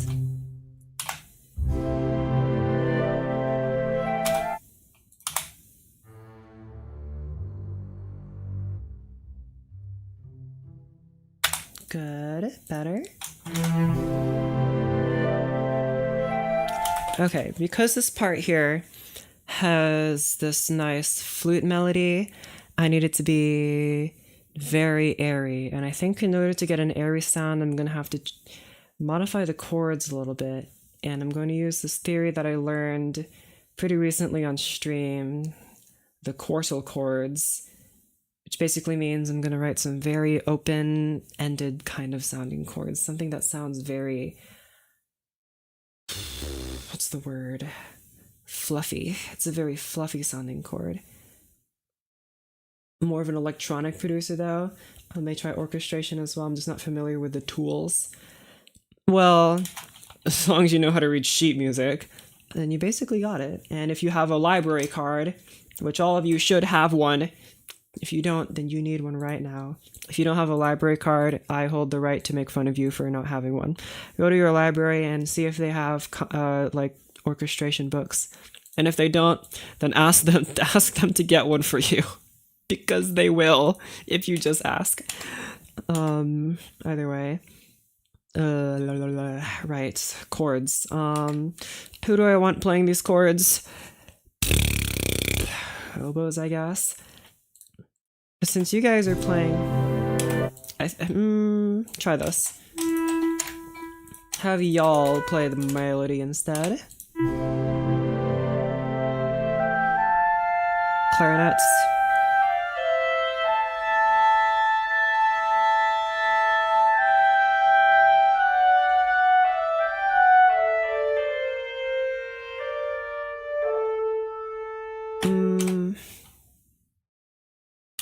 No, keep it in flutes. Flutes probably did it a lot better. I got my library card from when I was 5, still holding on somehow. Does it still? That's so awesome. I mean, it ain't like no driver's license because you ain't gotta renew it or nothing. At least, I don't think you do. I think it's been on for a few moves even. Exactly, and that thing is basically, it's made of unobtainium. It will last forever. Okay. I guess we can keep this woodwind harmony going. I just need to, again, write it. I have a library card, theoretically. I just remember the number. You know, I bet if you ask your librarian to reprint it for you, they'd be like, oh, yes, I'd happily do this for you. It's not like we have 5,000 pages of red tape to cut through. We're literally just a library.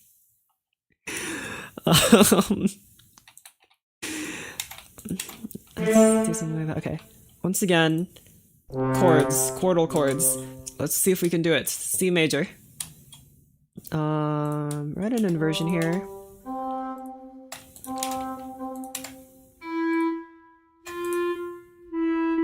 So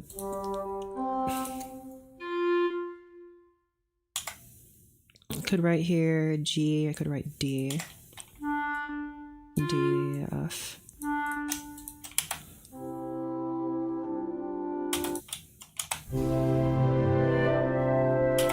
Now that doesn't really fit this context. Could try another chord here. C. I feel like it does need to keep C. C.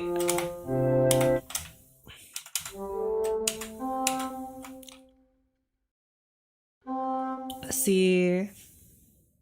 C, F, B, B, C, or B, E. So A.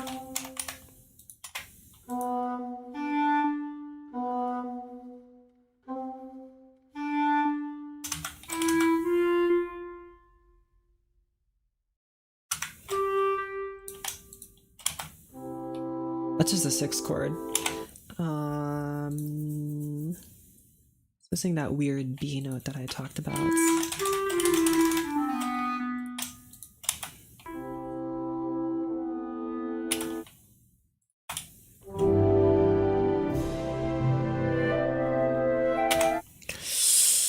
Ooh, this chord progression sounds nice, but the melody really does not agree with this.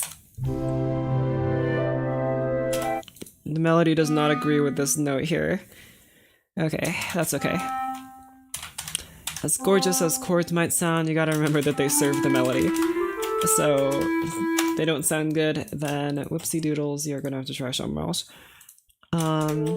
Just do a normal 6th chord, I guess. Or maybe even like... hold on to this, or... okay, wait, C... try F here.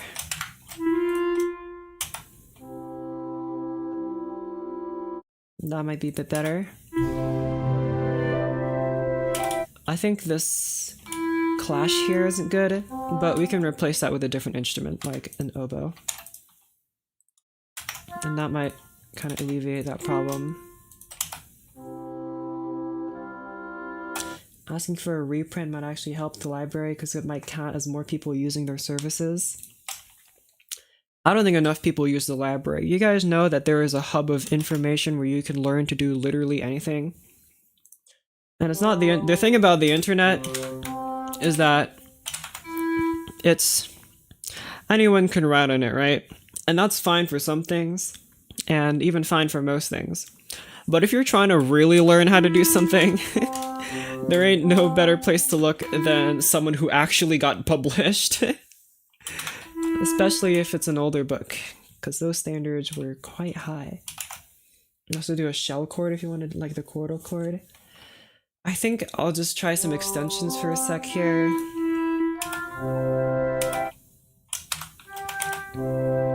I also want to try some... I think having a double reed choir here would contrast nicely with the... the flutes going on. So I think maybe I'll try that.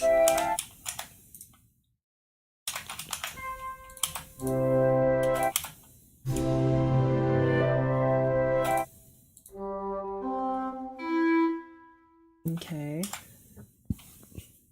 You know where to look online to find textbooks, but physical books are just more ergonomic to work with? Yeah. And there are some books that you can't even find online copies of, like these orchestration books that I have sitting on my desk right now. I have 5 of them. I couldn't find a single PDF of these online. Maybe I could if I really looked. But like just having, it was so easy to just look for it instead of me having to dig through Google results or whatever to try and find a book and try to find a copy that's legit and isn't just a summary of it, right? It's just so easy to go check it out. And of course, like I said, if the library doesn't have the book, they'll get it for you. That's why they're there. Unbelievable. Okay, chords. What chord is this? Flat 7. Unbelievable. When did I write that? That should be B flat, D, and F.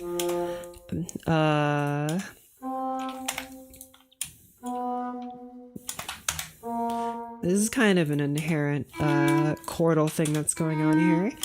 If I have an E flat here, and then I guess logically A flat would follow, and then D.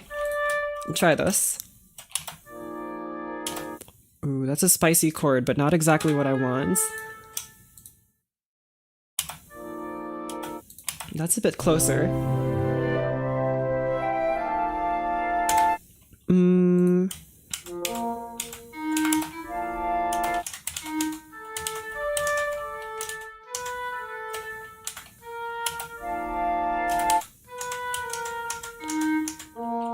Okay, this isn't really chordal anymore, but it just has this E flat here, which should be what kind of extension is that? B, D, my keyboard isn't big enough. B, D, F, A, C, E, that's a 13th. No. That's an 11th, not a 13th. Yeah, so 7, 11, 13. Well, not really, because it's so low down here. But I like it, so whatever. And then what chord will come after this? Diminished 3. That should be E diminished.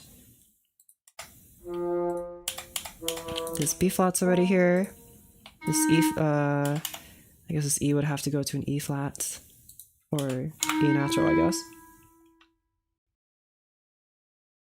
E natural, B flat. I already have this B flat down here, so I think I can experiment with some other funky notes here. Just, no. Try A and D. Just spitballing some notes here.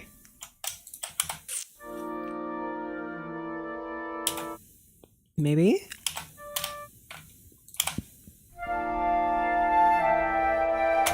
Ooh, that's almost there. It's almost something.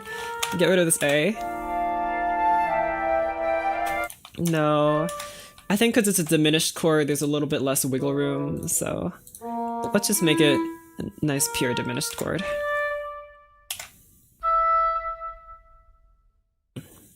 Who pinged me? Oh. That's right. We're doing a collaboration.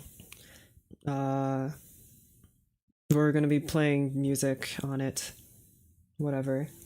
No one plays music anymore. There are gonna be people in it, including me. Who are they? I don't really know. I'm kind of out of the loop. We're playing the musical telephone game. So basically how it works is that we go round robin style and then we play and then we write music. That's about it. I don't know how long it'll take us, probably like an hour or two. That's happening on Saturday, I think. That's my announcement. That's also going to be my only announcement because I'm lazy. What note is this going to be? E, B flat, E. I think G needs to sound in this chord. There you go.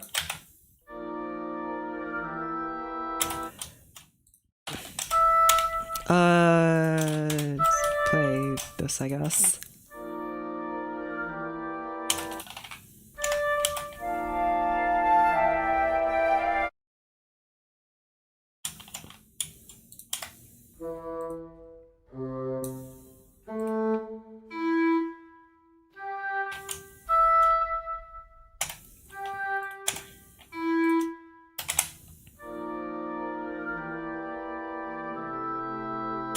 Good, I like that. And then it moves to a major counterpart of this.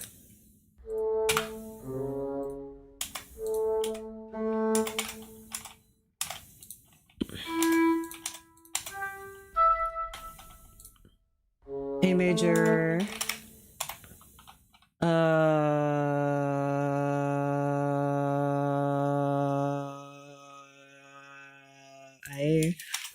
I guess. And then you move down to maybe D. And then you stay at C. And then that's not C, G. I meant G. And you move down to C. Well, there's already C sharp playing. A sharp, E, B. Try this.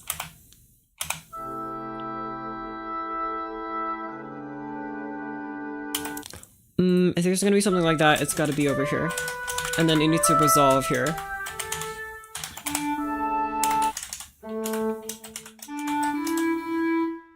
Untie this. And then yoink.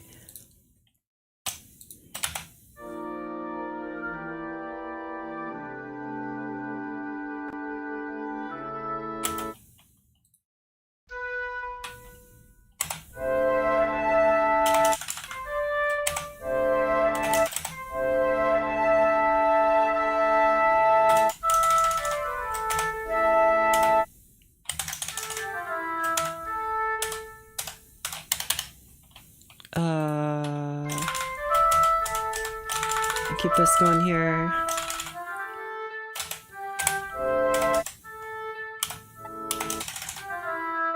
Keep this G playing, I guess.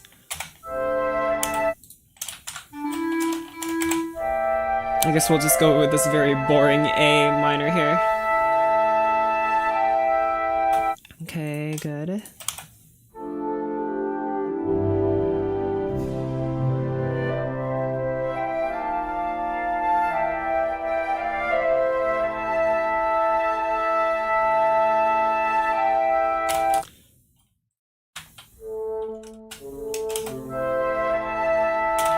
Move this down an octave, I guess.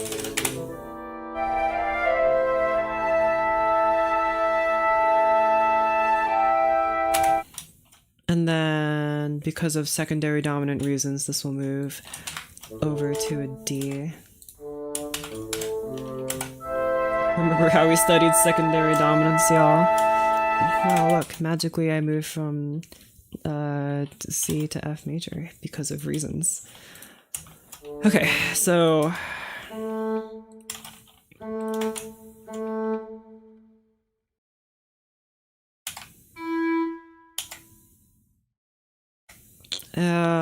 F sharp.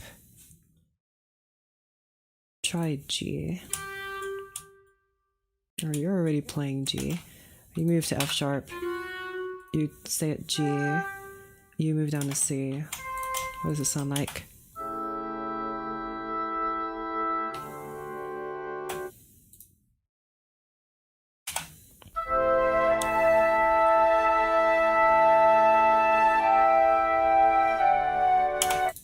No, it needs to be a pure D here. Giving that pure D. Let's see. You gotta be D and A.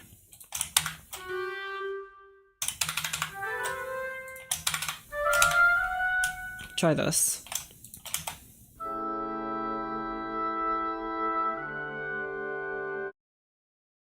I like that a bit more.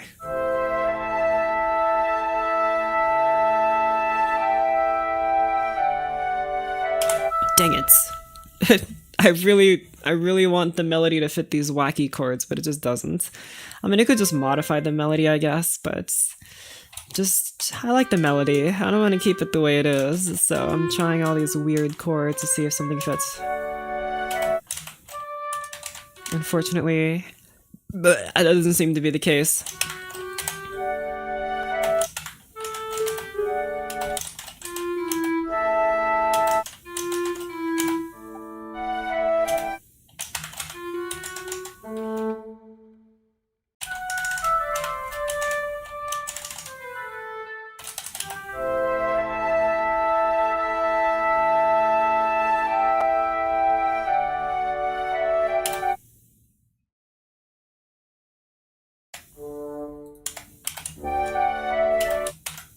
No, don't lose that low bassoon thingy.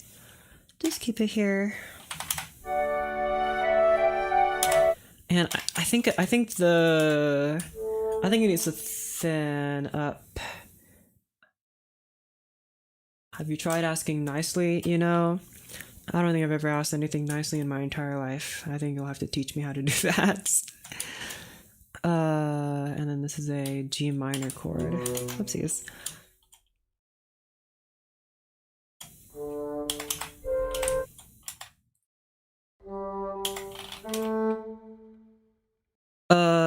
G, C,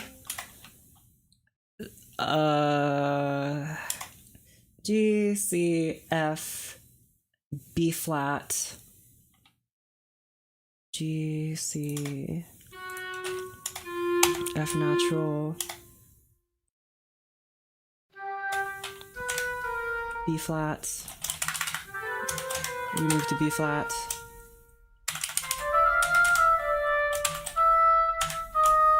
Try this.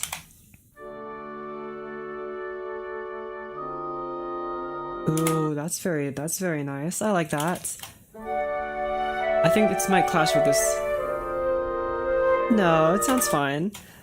I think it needs to resolve very quickly, but I like this chord. This E flat needs to resolve because otherwise it'll clash directly with this. But otherwise, I think it's nice. And this F probably just move down to D or something.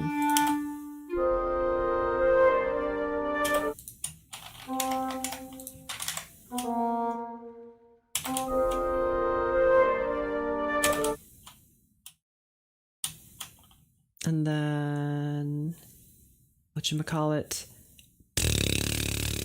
F major.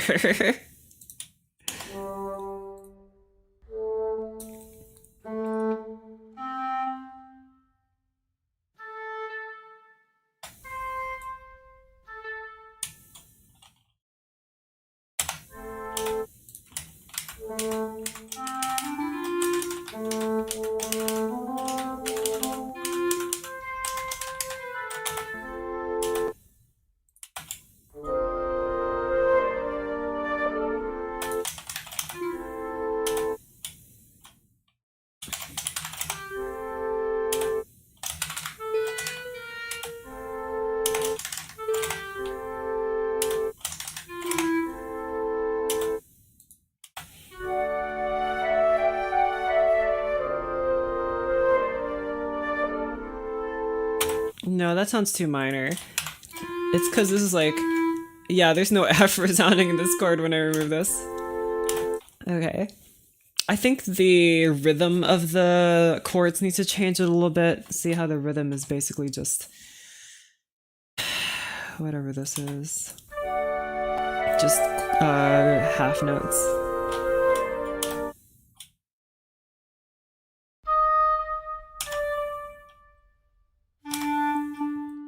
I bet I could make it more interesting if I did something like this. Oopsies.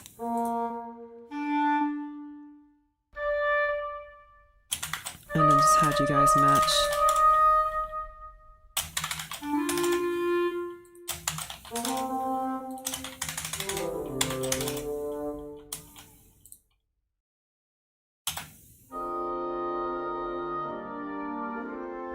Yeah, okay.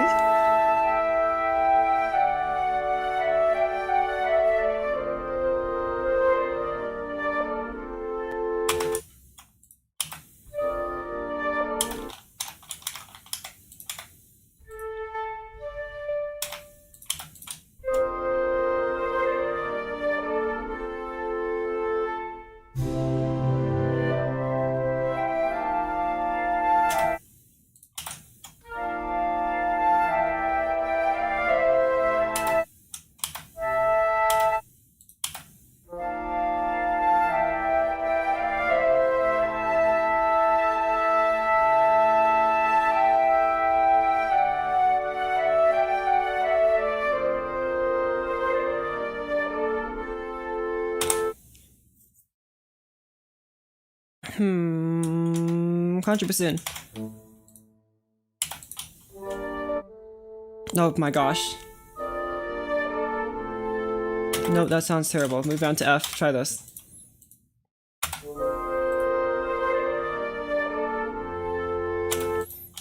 No, you're a little too bold.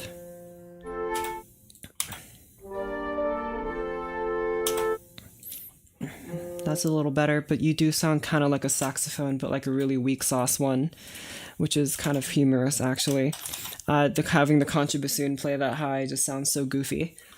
But I don't like how the rhythm is basically just in these half notes. I think I can massively improve it if I, even here, like the rhythm is all in the half notes, like the chord rhythm. I think it can be very much improved if I change the rhythm of the chords just a teensy bits. It would be less boring to listen to.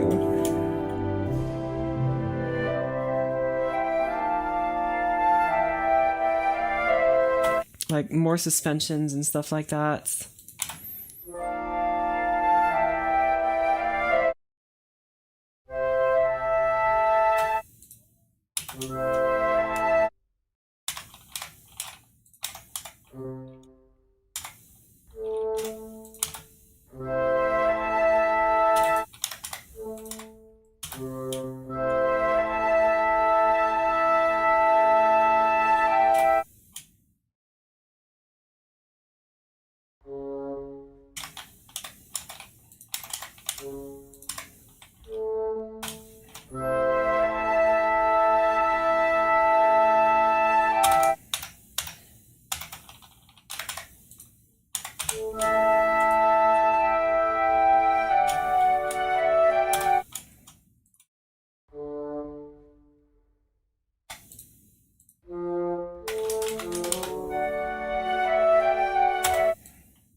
Okay, there was this counter melody here which I think can add some nice rhythmic flavor.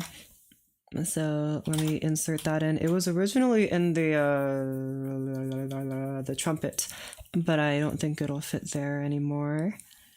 And I don't know who's gonna get it now. Clarinet.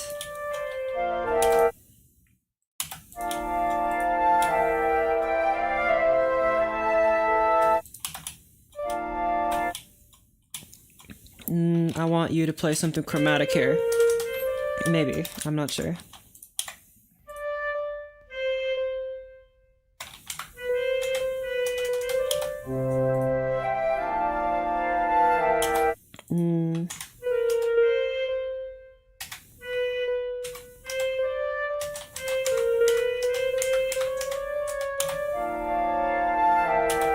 No.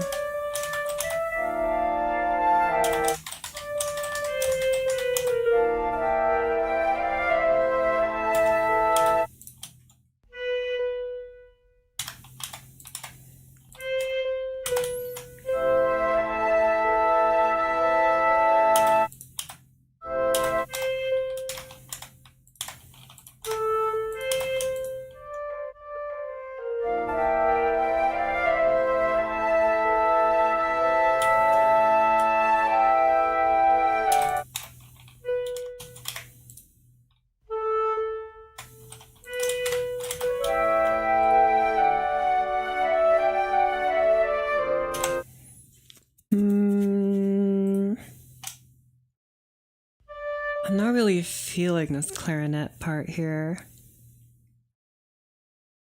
Well, either way, let's try putting you in the glockenspiel like you were in the original.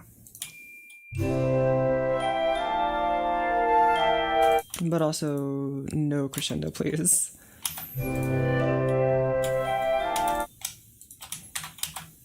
You don't go higher, so sad.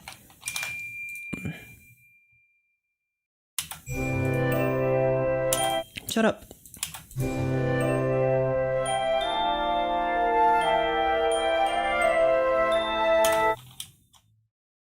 Why are you so loud? Even though I have you at pianissimo. Oh my gosh, shut up. Okay, maybe not that much.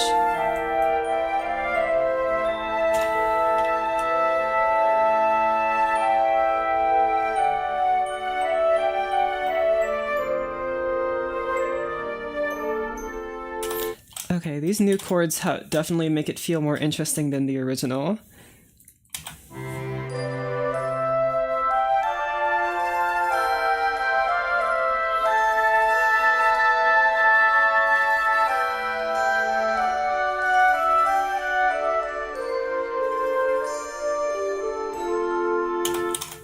But now we have something like this.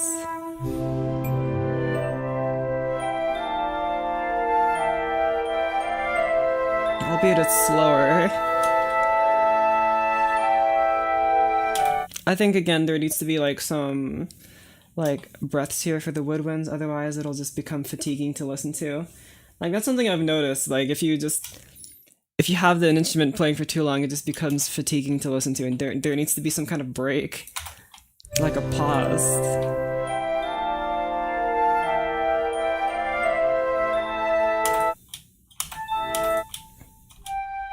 Like here is a good place to pause. Hello.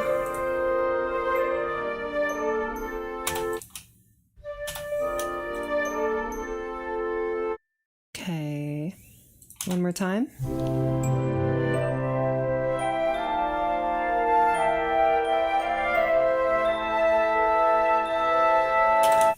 Bye. Alright, see you later.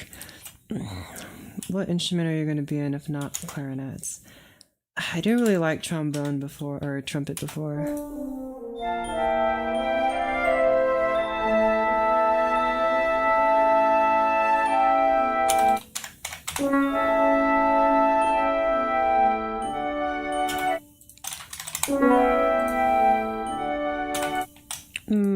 Don't like that either. I mean, the woodwinds are really all I got, so either I put it in violins, or she just stays in the clarinet, which is a-okay. I mean, I could just add another oboe, I guess. Also, why aren't you guys connected together? Doink. Perfect. Blech. Also, flute one needs to do something. There you go, easy peasy. I'm such a good composer.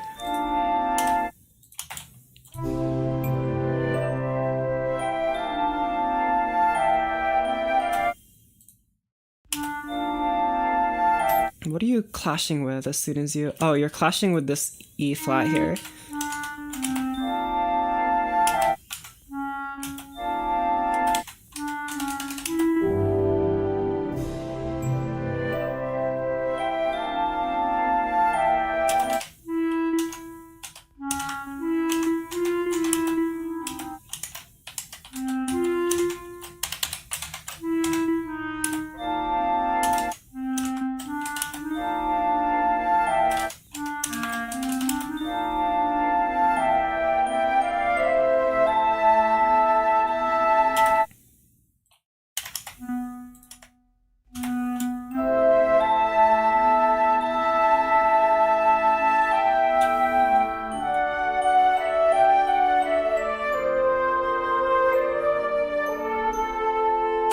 I've written in so many triplets here that I probably shouldn't... This probably isn't even in 4/4 anymore.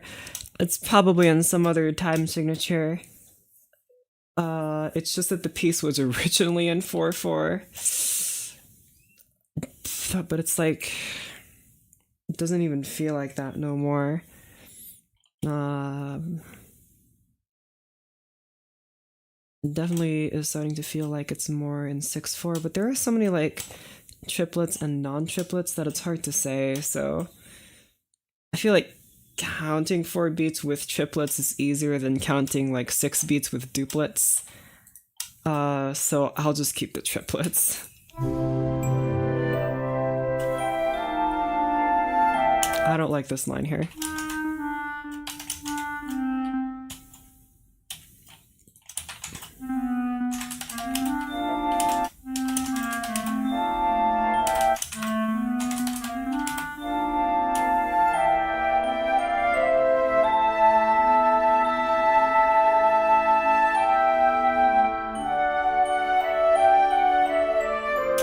Okay, this crescendo here needs to be more dramatic, and then it needs to leave dramatically. Everything's in 4/4 if you try hard enough. That's probably true, but I don't like it.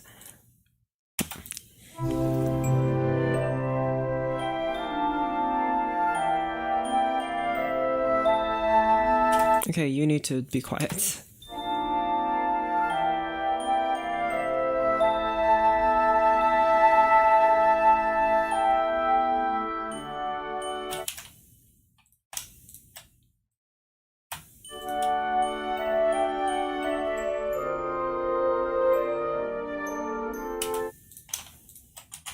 Dovetail into clarinet here.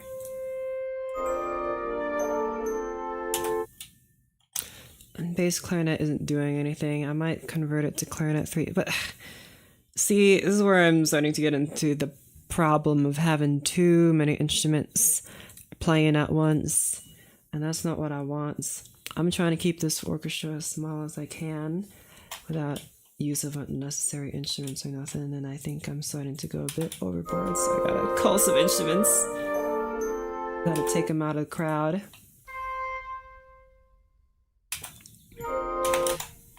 Here in the original, there was a melody, like a harmony here. Yeah, very simple.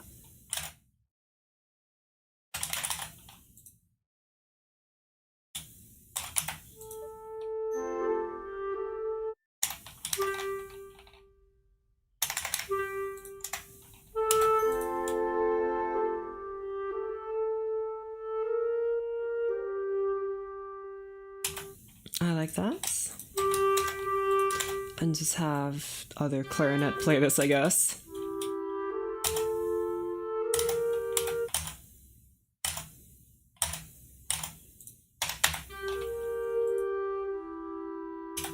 Good enough. You're playing pianissimo, but that's okay. It doesn't actually matter.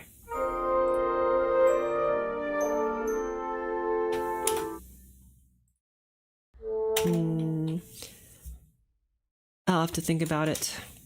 Some of these chords here, I'll definitely have to also change the rhythm of. Lots of cool rhythms.